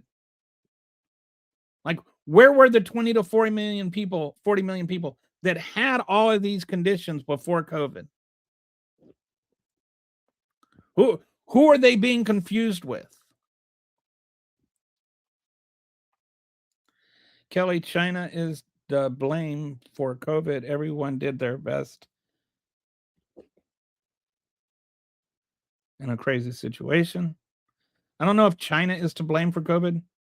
I have not seen anything China did that was wrong. Actually, China tried really, really hard to shut it down. Good night, War Pigs. I appreciated your feedback today. My sister went through something similar and it's tough, man. I'm sorry you had to deal with that. No one deserves that.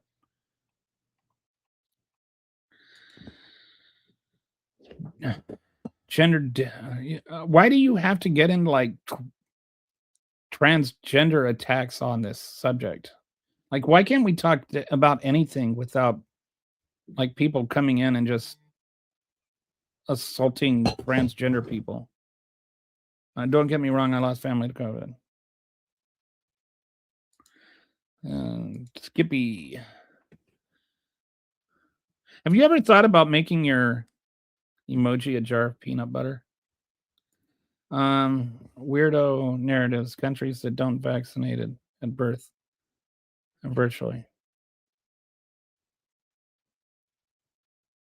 Yeah, that's not true. How do you determine who has? Okay, who has similar symptoms that doesn't have long COVID? Where are those people? I don't know what you're like. How far? Okay, I'm gonna assume you missed my rant on that. Like you keep asking this as though there is like this other group of people that can be confused with.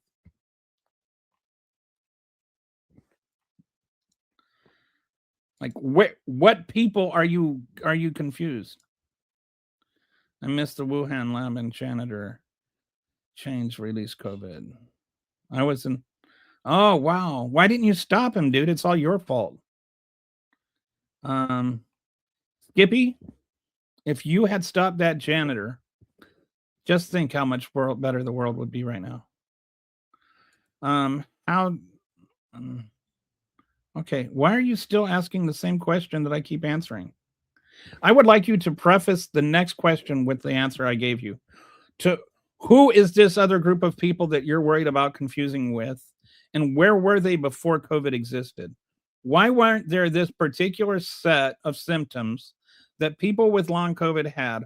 Why weren't there a sizable portion of the population that had those symptoms before COVID if there is something which you can confuse long COVID with? The test, if you wanted one, would have been the COVID test. They had COVID, and then they got all these symptoms. I have some Nazis in the room. I did not see them.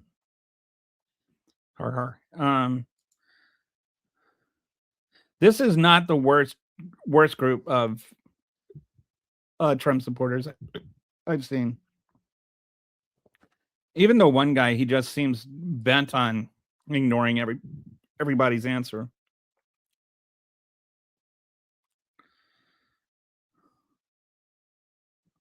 I don't know what that means. You're what's wrong with our nation. What does that mean? What is wrong with our nation? Other than me, like how am I what's wrong with our nation? That's on the is the what's wrong with our nation on our bingo card?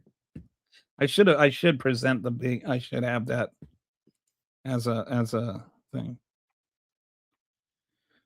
Okay, I think we've all provided in many different ways that the point of whether or not there is an objective way is moot. You keep acting like that means something. Why does it mean to you something that there is an objective way? Like, you're asking a question that keeps getting answered and you don't like the answer. But why does that answer matter to you? Are you suggesting that long COVID doesn't exist? Because there's this other mythical group of people that is being confused with people that have long COVID. Tell me what other group of people that have the same symptoms and have had COVID, what is it that about them? Why did they not exist before COVID? With whom do you think are people being confused? I don't think you'll answer my question because you want to ask questions, but you don't want to actually have an honest conversation. No, Democrats do not love COVID. Sir, this is Robin Olds, the greatest fighter pilot from the USA. Thank you for your service. Dude, are you talking in the same old circle? Unravel yourself, then come back. Otherwise, we're done with you. A person. Yes, there are person A with long COVID and person B. Okay, but who is person B? So you're saying that there is a person that has all the exact same symptoms and had COVID, but they don't have long COVID. So what do they have? Like the problem, the thing is that we are calling long COVID people that have all these symptoms after they had COVID. Like, what this is such a very weird made up group of people that you're making up.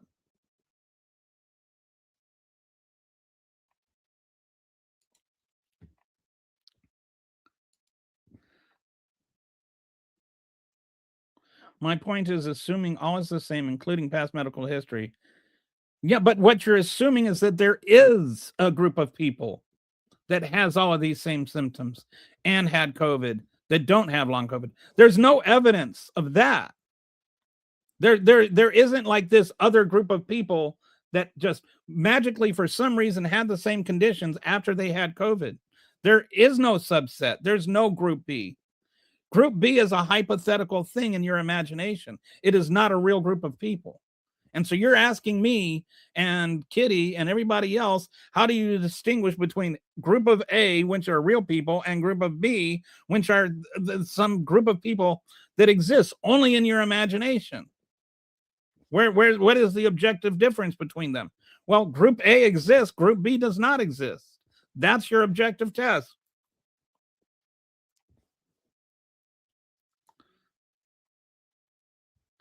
I miss Rainbow Kitty. Yeah, Rainbow Kitty isn't here today.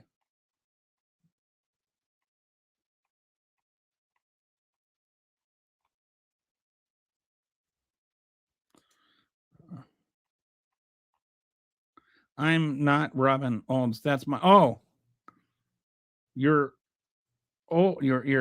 avatar is Robin Olds. Where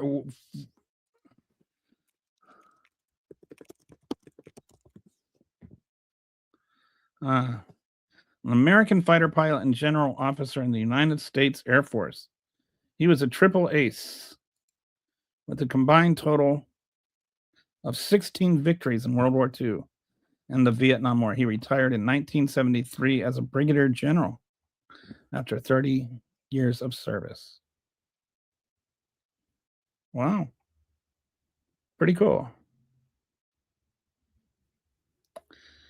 After he retired, he started a career where he would steal Oldsmobiles, thus living up to his name, Robin Olds. It's the Punch Show.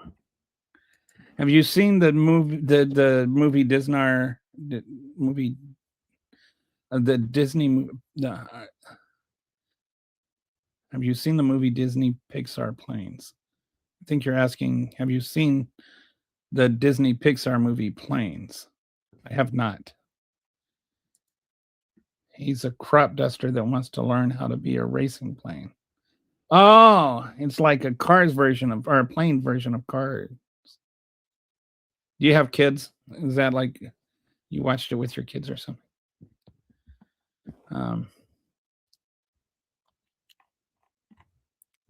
So he's anyway.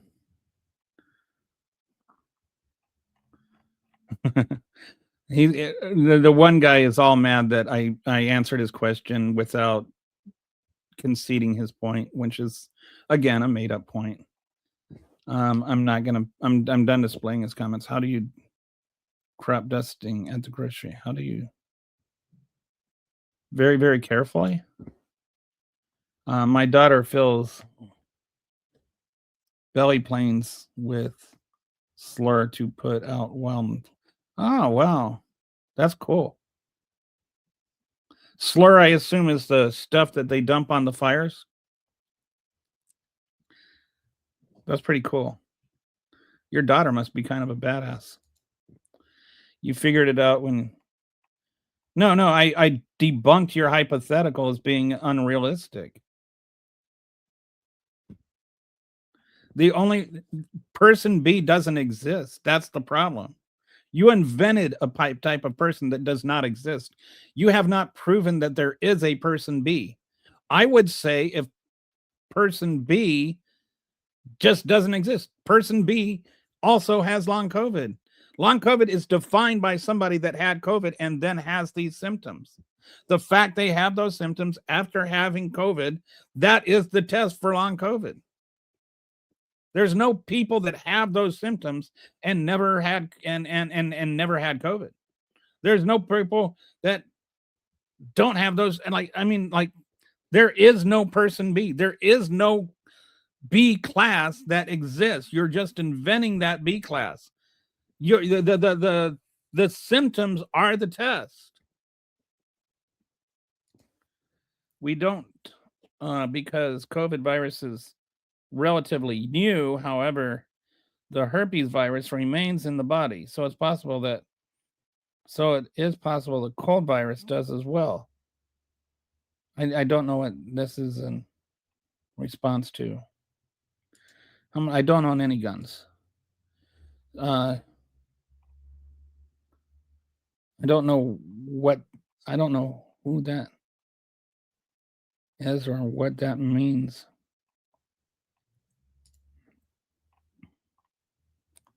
Lost a tanker pilot in Montana last year, Marty.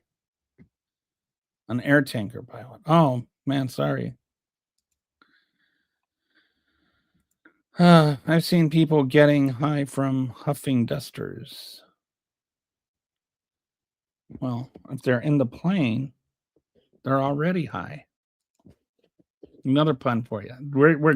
We're flying full on pun show here. From even seen from the sea breeze. Man, that's pretty desperate if you're like sitting there trying to get high off of sea breeze. That's when you need to seek help. I crop dust that pretty regularly from the bedroom to the kitchen.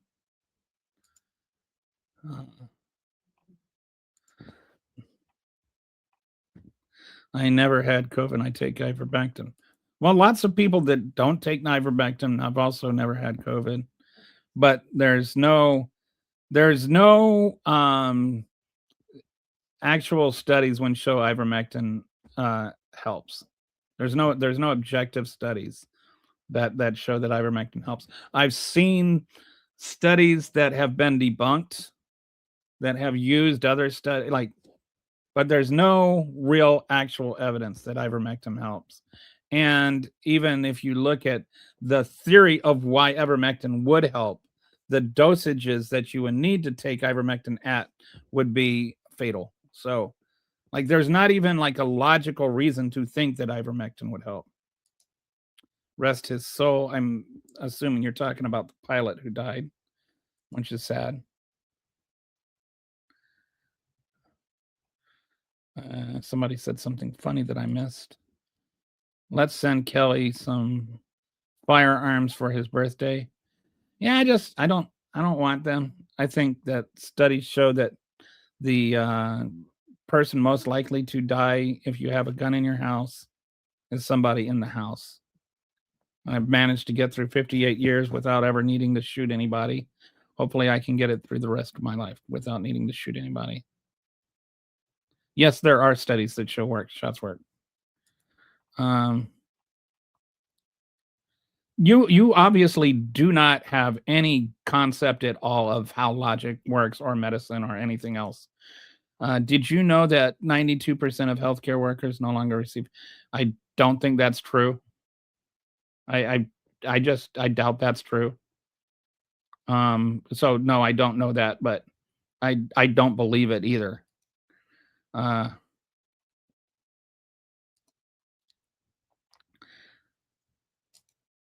Yes, such a made up thing, and nobody will respond other than to point out that no, person B doesn't exist.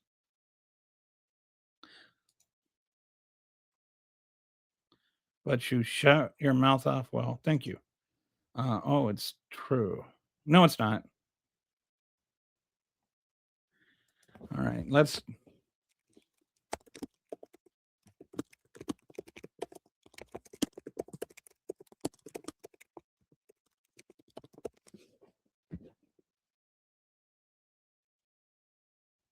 No, the statement that 92% of healthcare workers do not take vaccines is false. The actual rates of vaccination among healthcare personnel are consistently high, especially for recommended vaccines like the annual influenza shot. For example, a January 2023 study found that nearly 96% of healthcare professionals or personnel had received at least one COVID-19 vaccine dose, and 82% had received a booster. Similar for 2023-24 flu vaccine, about 75.4% of U.S. healthcare personnel were vaccinated against influenza.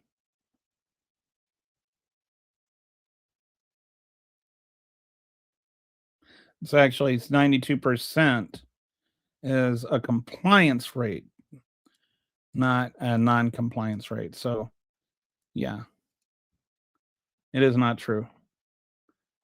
Goodbye. Have a nice day. I hope you find a peaceful answer to your question. It's Mr. Know-It-All. Why the anger? It's funny. It's like if you actually do know something that contradicts what the Trump supporter audience, like whatever their narrative is, if you know something that contradicts that, then you're a know-it-all. You're bad. What if I never took if you never took a COVID vaccine or booster? What if you did? Nobody, like, I'm not saying that. I mean, obviously, if you never took a COVID vaccine, you couldn't have taken a booster. And yeah, about 10% of the people never have. You're more likely to die of COVID if you get it. You're more likely to get long COVID if you get it. But you have a legal right to not get it. I'm not saying you don't. I don't own any guns. I don't see a need to. Kitty has an armory.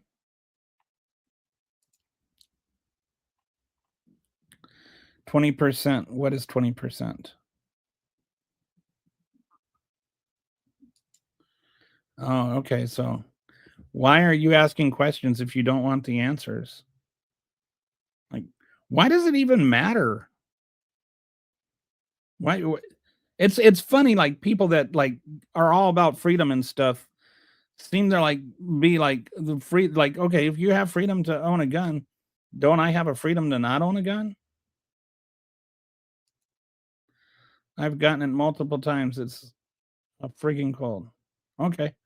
A lot of people that died of it disagree. Like, I mean, you got a mild version of it. That's fine. Not everybody that gets it dies of it. It's not 100% fatal. Nobody's saying it does. But yeah, that doesn't mean that there aren't over 1 million people, Americans, that are dead because of it. Okay, I don't know what that wink means. Are you suggesting that nobody died of COVID or that vaccines aren't real? Or it's like, why does everything have to devolve into this weird sort of thing with you guys? Yes, everybody that died of it is an unhealthy slob. And yet there are all kinds of unhealthy slobs that didn't die of it. And there are all kinds of healthy people that did die of it. Wasn't there, I think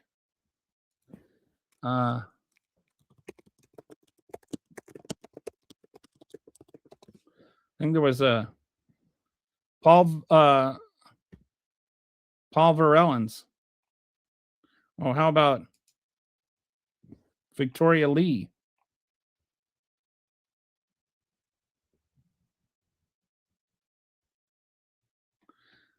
There are like athletes, MMA fighters that died of COVID that were like actually like really, really took care of themselves. This idea that, only people that died of it are slobs. Also, like the idea that, oh, because you were a little bit overweight or you have diabetes or high blood pressure, you deserve to die. Like 50% of the, like the whole comorbidity thing. Like 50% of America has a comorbid more yeah, comorbidity. You said okay, let me see. The last I heard it, I thought it was 90%.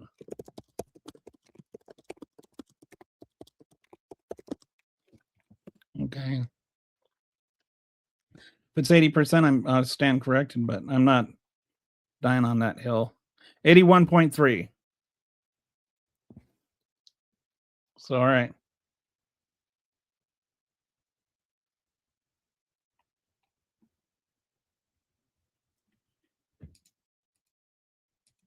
81.3. That's the accurate number. I wasn't, I was just.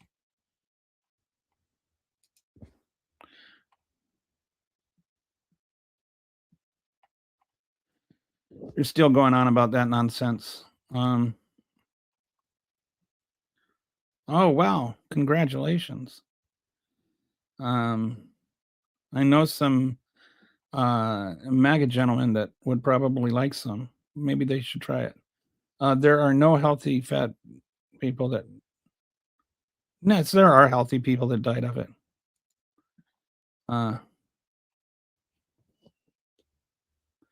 Okay.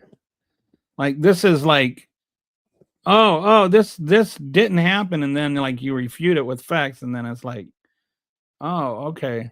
Anyway, such a dumb thing to say. You think everybody that died of it was less healthy than you or something? Like that's just dumb. Though seriously, it was, and it's like anybody less healthy than you deserves to die.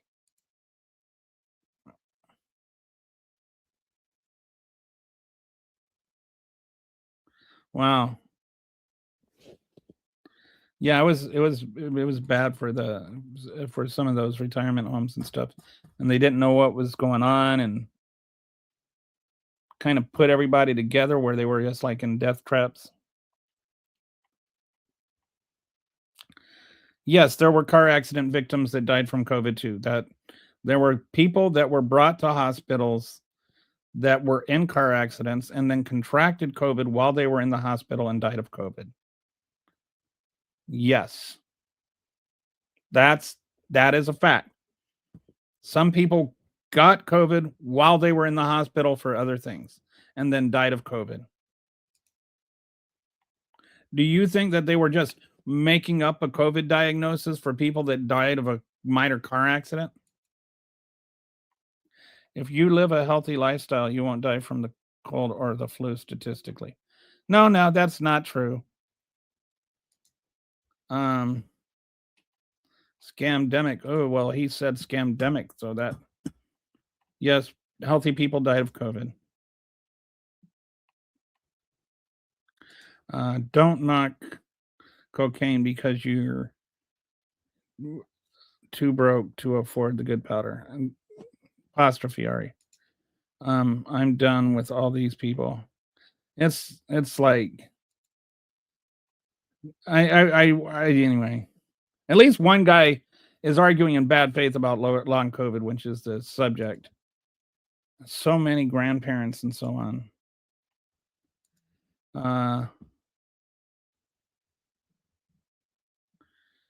Immunocompromised should stay at home, not force me to take a vax.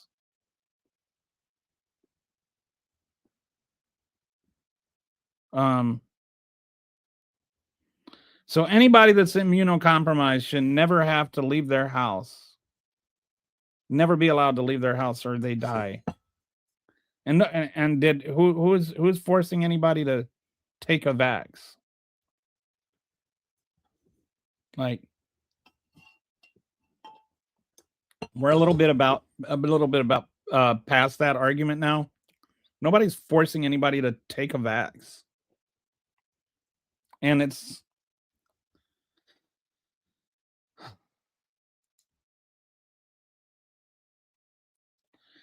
did anybody like hold you down and jam a needle in your arm? No, nobody. No, who forced you? What law was passed that said you had to be vaccinated? There were private businesses that said you had to be vaccinated to enter that business and show your vaccination card because they were trying to protect their other customers from people that had the disease that was actually killing people. Do private businesses have a right to refuse service to anybody? This is it's like an artificial construct. Nobody was forced to be vaccinated. Nobody is in prison for not being vaccinated. Democrats didn't force vaccinations on anybody.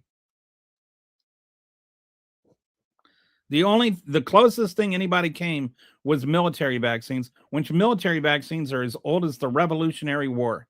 And we wouldn't even be a country if it weren't for George Washington imposing a vaccination, what was then a vaccination of the entire military.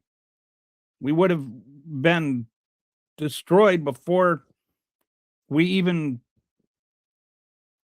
got to Valley Forge.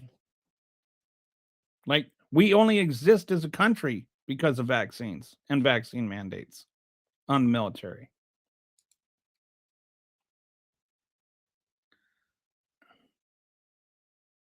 I don't even know what that means.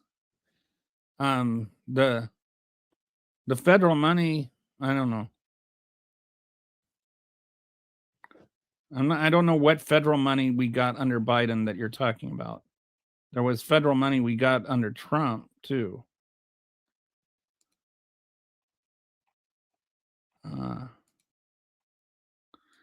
You know, okay. Sorry. Dude, you are crazy. I don't know what I'm saying that's crazy.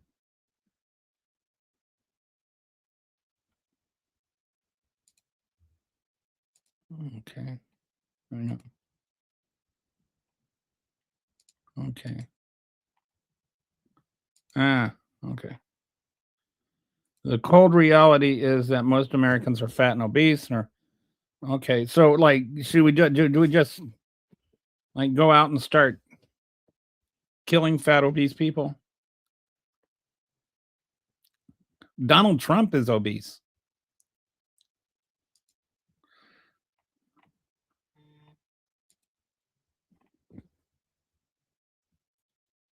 The world is only for the healthy people. It's like so weird that all of a sudden it's like, remember when Michelle Obama tried to get kids to diet and exercise, and the MAGAs just lost. Well, the pre-MAGAs, I don't know. They all lost their minds talking about how it was communist.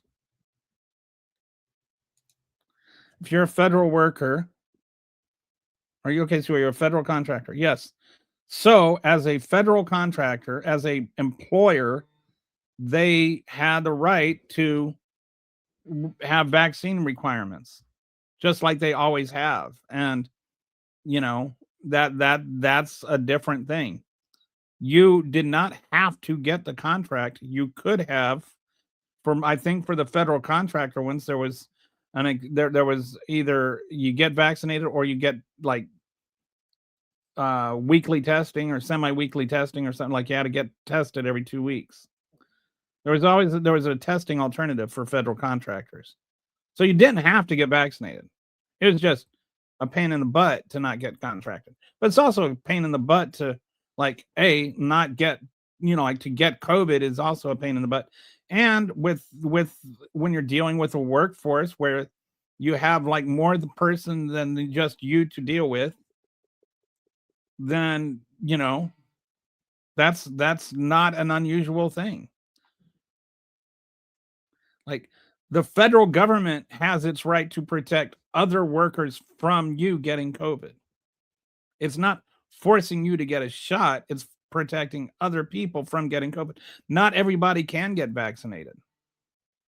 Some people are allergic. Some people have other conditions which prevent them from getting. So they're looking for herd immunity. They're looking for enough percentage of people to get vaccinated so that the people that can't be vaccinated can be protected. Have a nice night, Kelly. Happy New Year. Thank you. And enjoy your new balls. They lost those. No, the military lost the lawsuit, I think. Anyway, this Supreme Court is. I don't take anything they say seriously.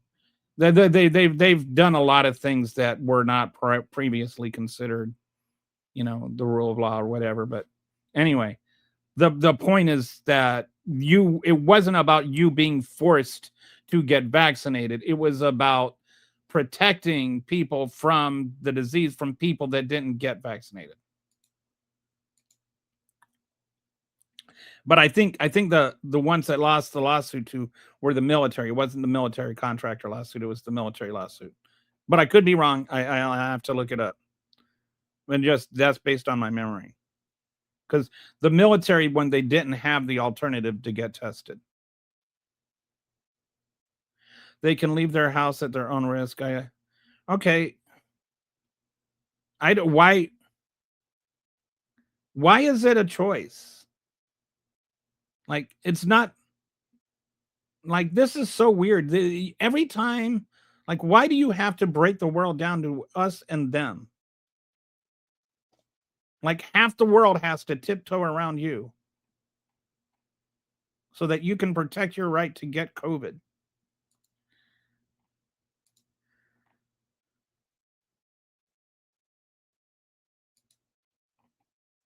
Nobody forced you to get Wu flu shot. Really? No, nobody did. Nobody did. Nobody. Not one single person was held down and had the needle jammed into their arm.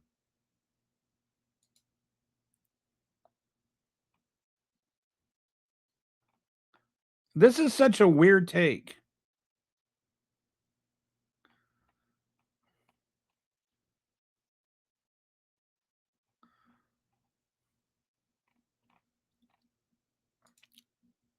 It's like, oh, fat people. Like, stop talking about fat people as though that matters.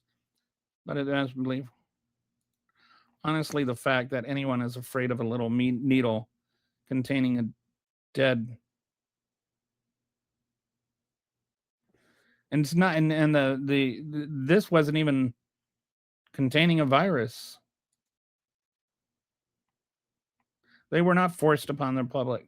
Most of the people that got the virus wanted it, or most of the people that wanted the vaccine, most of the people that were vaccinated wanted the vaccination. They were not forced upon on the public. Most people were like excited. I remember, like, they were posting pictures of and videos of getting vaccinated. They were so thrilled. I have one lung. I felt like I was liberated.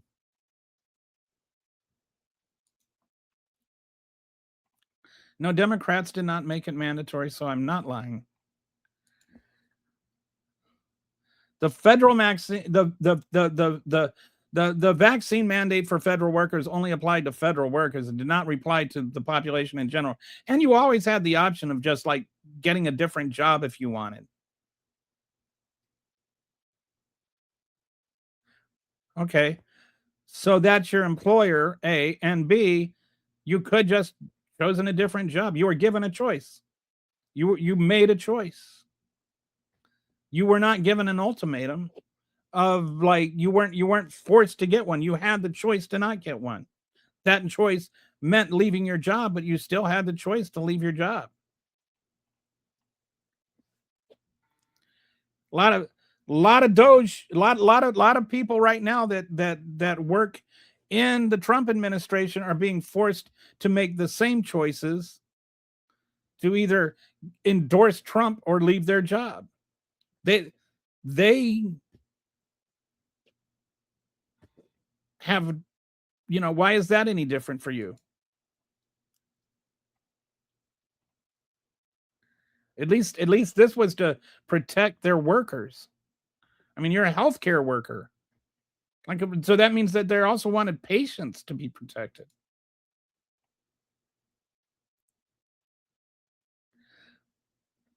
Always with the mom's basement arguments. The same people that never leave their own bubble think that everybody that is not in their bubble never leaves their mom's basement. Like, you go out and have conversations with regular people. 81% of the population is vaccinated. 19% isn't. So which is bigger, 81 or 19? Washington famously forced troops to contract small.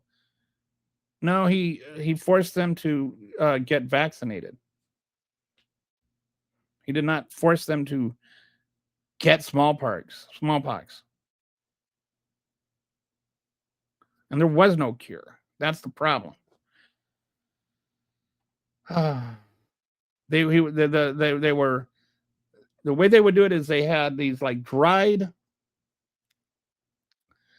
And like from the smallpox sores, they would pop the sores and they take the pus or whatever and they dry it and they crack it and then they blow it up people's noses.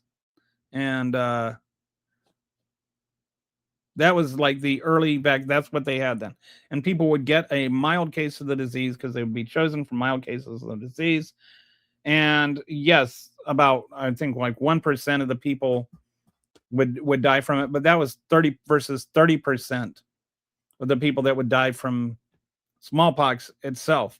And yeah, by the way, there were people dying of smallpox itself that were actually getting the disease, which is why George Washington immunized people from it. And also, by the way, it's the reason we won the revolution. Well, we wouldn't have won the revolution if he hadn't done that. Okay, I'm a brain dead idiot. Thank you for faring me well. I appreciate the insults and hostile departure. Yeah, well, Ozempic, he was pretty fat when he got COVID, though, wasn't he? Honestly, and he's actually still pretty fat. I mean, he's still clinically obese if we're not looking at his official. I mean, but you can tell by the look of him, he doesn't look like a skinny man. It's scary how many don't actually understand the concept of herd immunity. Is why we have so many illnesses. If we had another 10% just go along with the program, we'd have a lot more people alive and a lot less problems in this country. Donald Trump, okay, whatever he was 10 years ago, he's still a fascist now.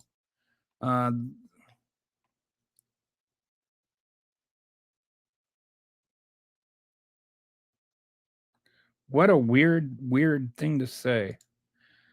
Federal government lost the lawsuit after people. Okay. I'm not going to argue that. Vaccine mandates are not a new thing, and they've been, going on for hundreds of years. Honestly, the lunch sucks, but I mean, like the Supreme Court changed whatever precedent there was. This was not the first time in history there was a vaccine mandate in this country. There's been many of them that have been upheld.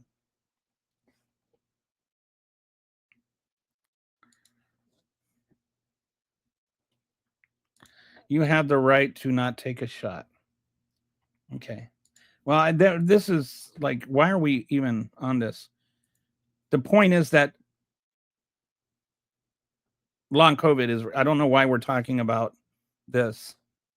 Okay, I get it. They lost the lawsuit. Why is it okay for you that Trump forces people to do things or lose their job? The point is that we're talking about long COVID, not a 3-year-old lawsuit about vaccine mandates. And I think that, the stupid arguments around not getting vaccinated are just stupid. I'm trying to avoid that whole topic. I do not feel that the vaccine mandates were wrong.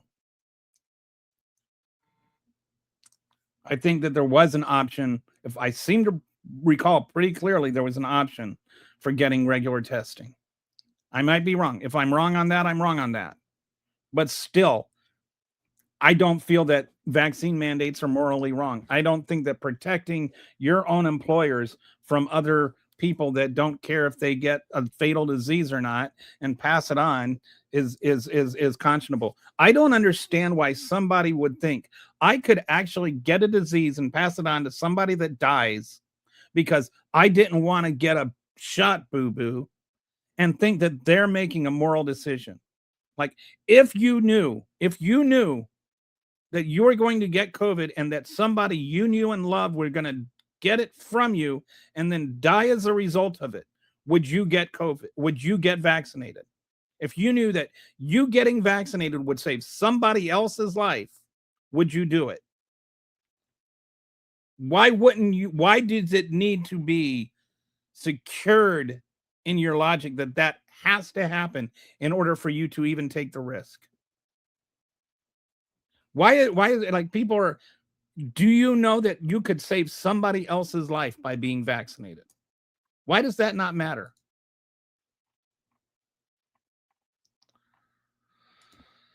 They tried to use OSHA to put people.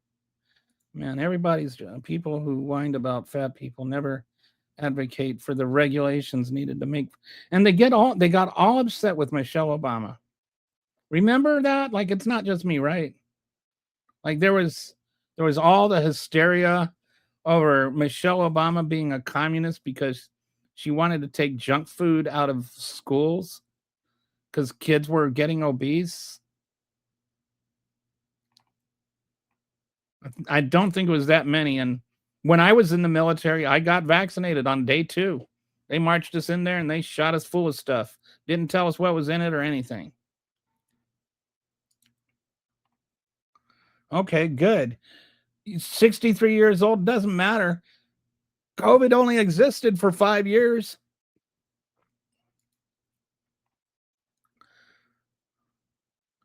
Okay, well, still smarter than you.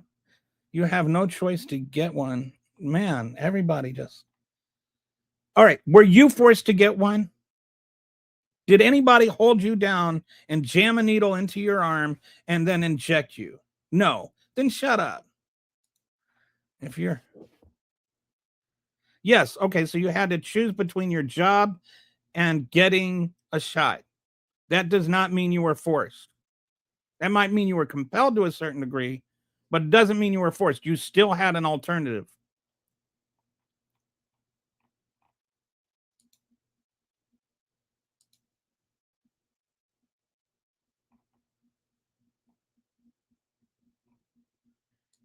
You're an idiot. I can tell that the lunch is provided by schools. I don't even know what you're talking about there. You're talking about the machine. Oh, good. You're an idiot. I love it when people say you're an idiot and spell you're wrong. Like, because nothing tells me that I'm an idiot more than somebody that doesn't know how apostrophes work. But you can tell me that lunches provided by schools didn't provide enough nutrition for those that were active. Like, whatever that means. Like, what are you making up that didn't provide enough nutrition? How did it not? Like, as opposed to like the juice, the canned soda and hot dogs that they were getting. Like, somehow they were getting more nutrition before she said, let's get rid of junk food and start serving real food.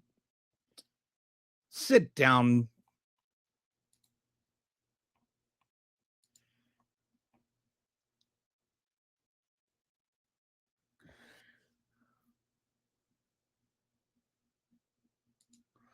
What if the people who got a shot still spreading COVID?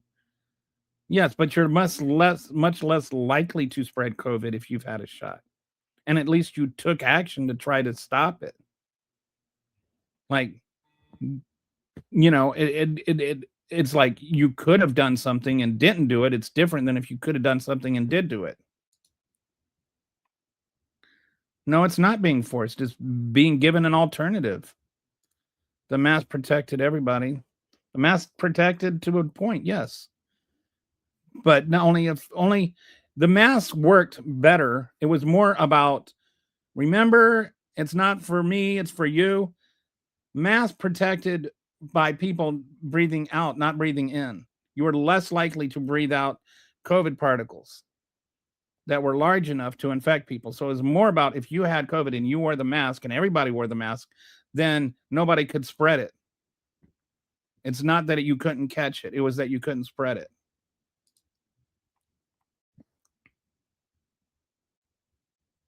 I don't even know what that means. And people getting upset because Trump admin takes junk food off EBT. Nobody's upset that Trump is not. Okay, this is like a nonsensical thing. This is a whole thing that is entirely made up by the right wing. But I think the issue is not that junk food was taken off of EBT, which I don't even know if it was or not. The issue is that a lot of people that live in food deserts don't have access to real food. And we need to find out ways to give people real food. I am a big advocate for getting people real food. You are welcome to join the train I have been on for years.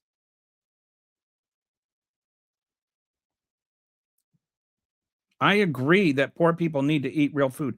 I also think that they need to have real food available to eat. Okay, I'm an idiot. And thank you for at least avoiding the your. But how do you feel now? Like when federal prosecutors are told you have to prosecute somebody that you do not feel warrants charges or you're fired. Do you feel like that's okay?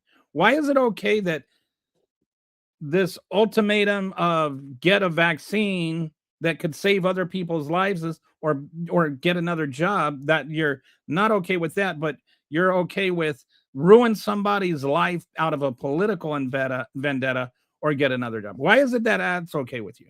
Why is it that you're okay with Donald Trump firing people for purely partisan political reasons? You're okay with that, but not for a vaccine mandate.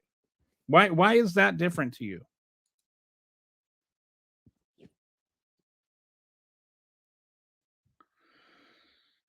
I played sports. I burned more calories. Okay, but you didn't say calories. You said nutrition.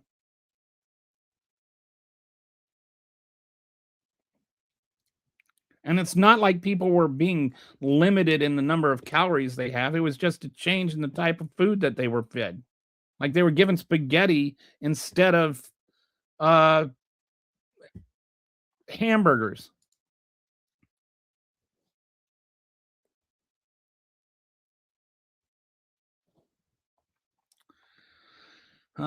Didn't provide enough nutrition, so don't provide anything at all.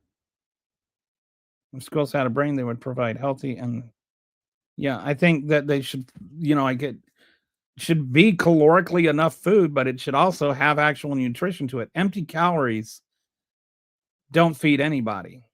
Or like don't help. Like we need actual nutritious food.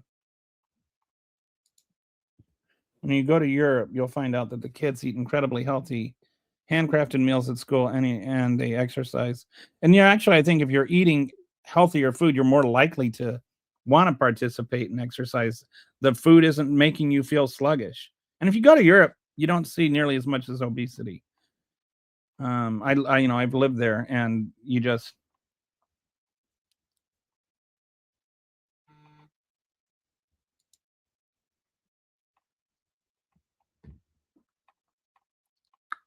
I don't know what that means.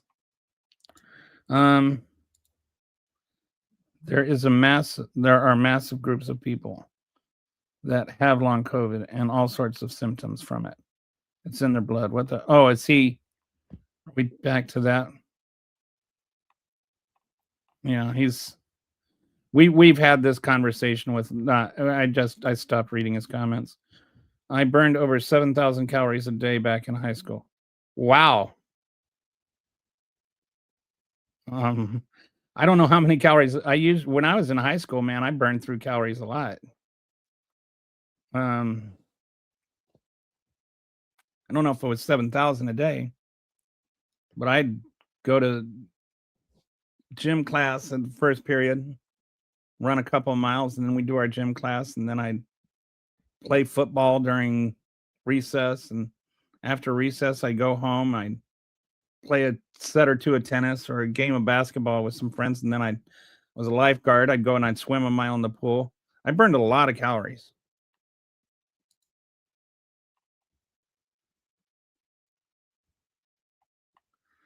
But I don't know if it was 7,000 a day.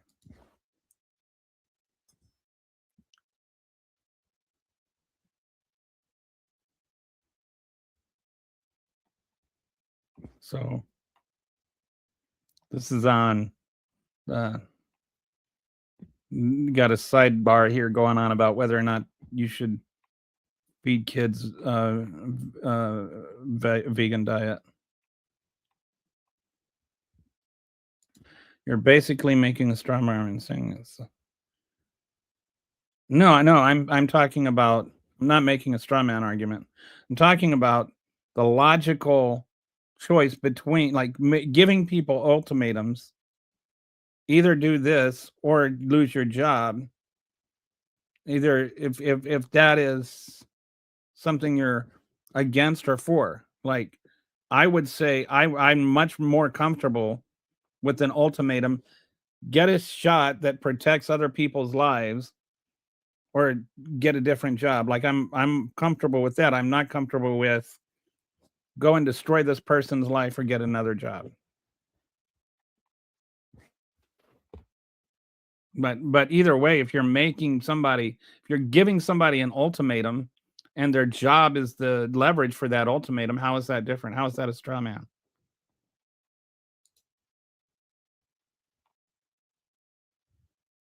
No, that is what that is. If you're going to say a vaccine mandate is not a choice because if you don't do it, you're fired, then then you're saying that's the ultimatum. So what if something else you have to do or you're fired? I'm saying it depends on what you're being asked to do makes a difference.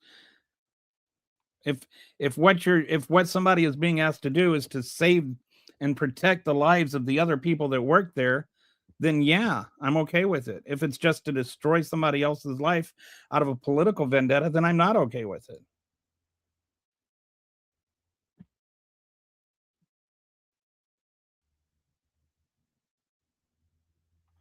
Wait, find it. Okay. Matt, have you tried have you tried milling your own flour and stuff? You seem like you might be open to something like that. Like I'm like one I would love it if everybody could mill their and it's like it's actually a lot healthier. It's a lot more filling. Like I can make like a slice of bread can be like a food or a meal. It's like so much heartier and more filling.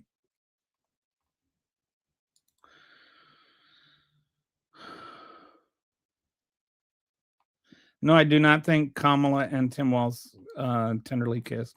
I think they're both happily married to other people. Something in Cyrillic that I don't know what means.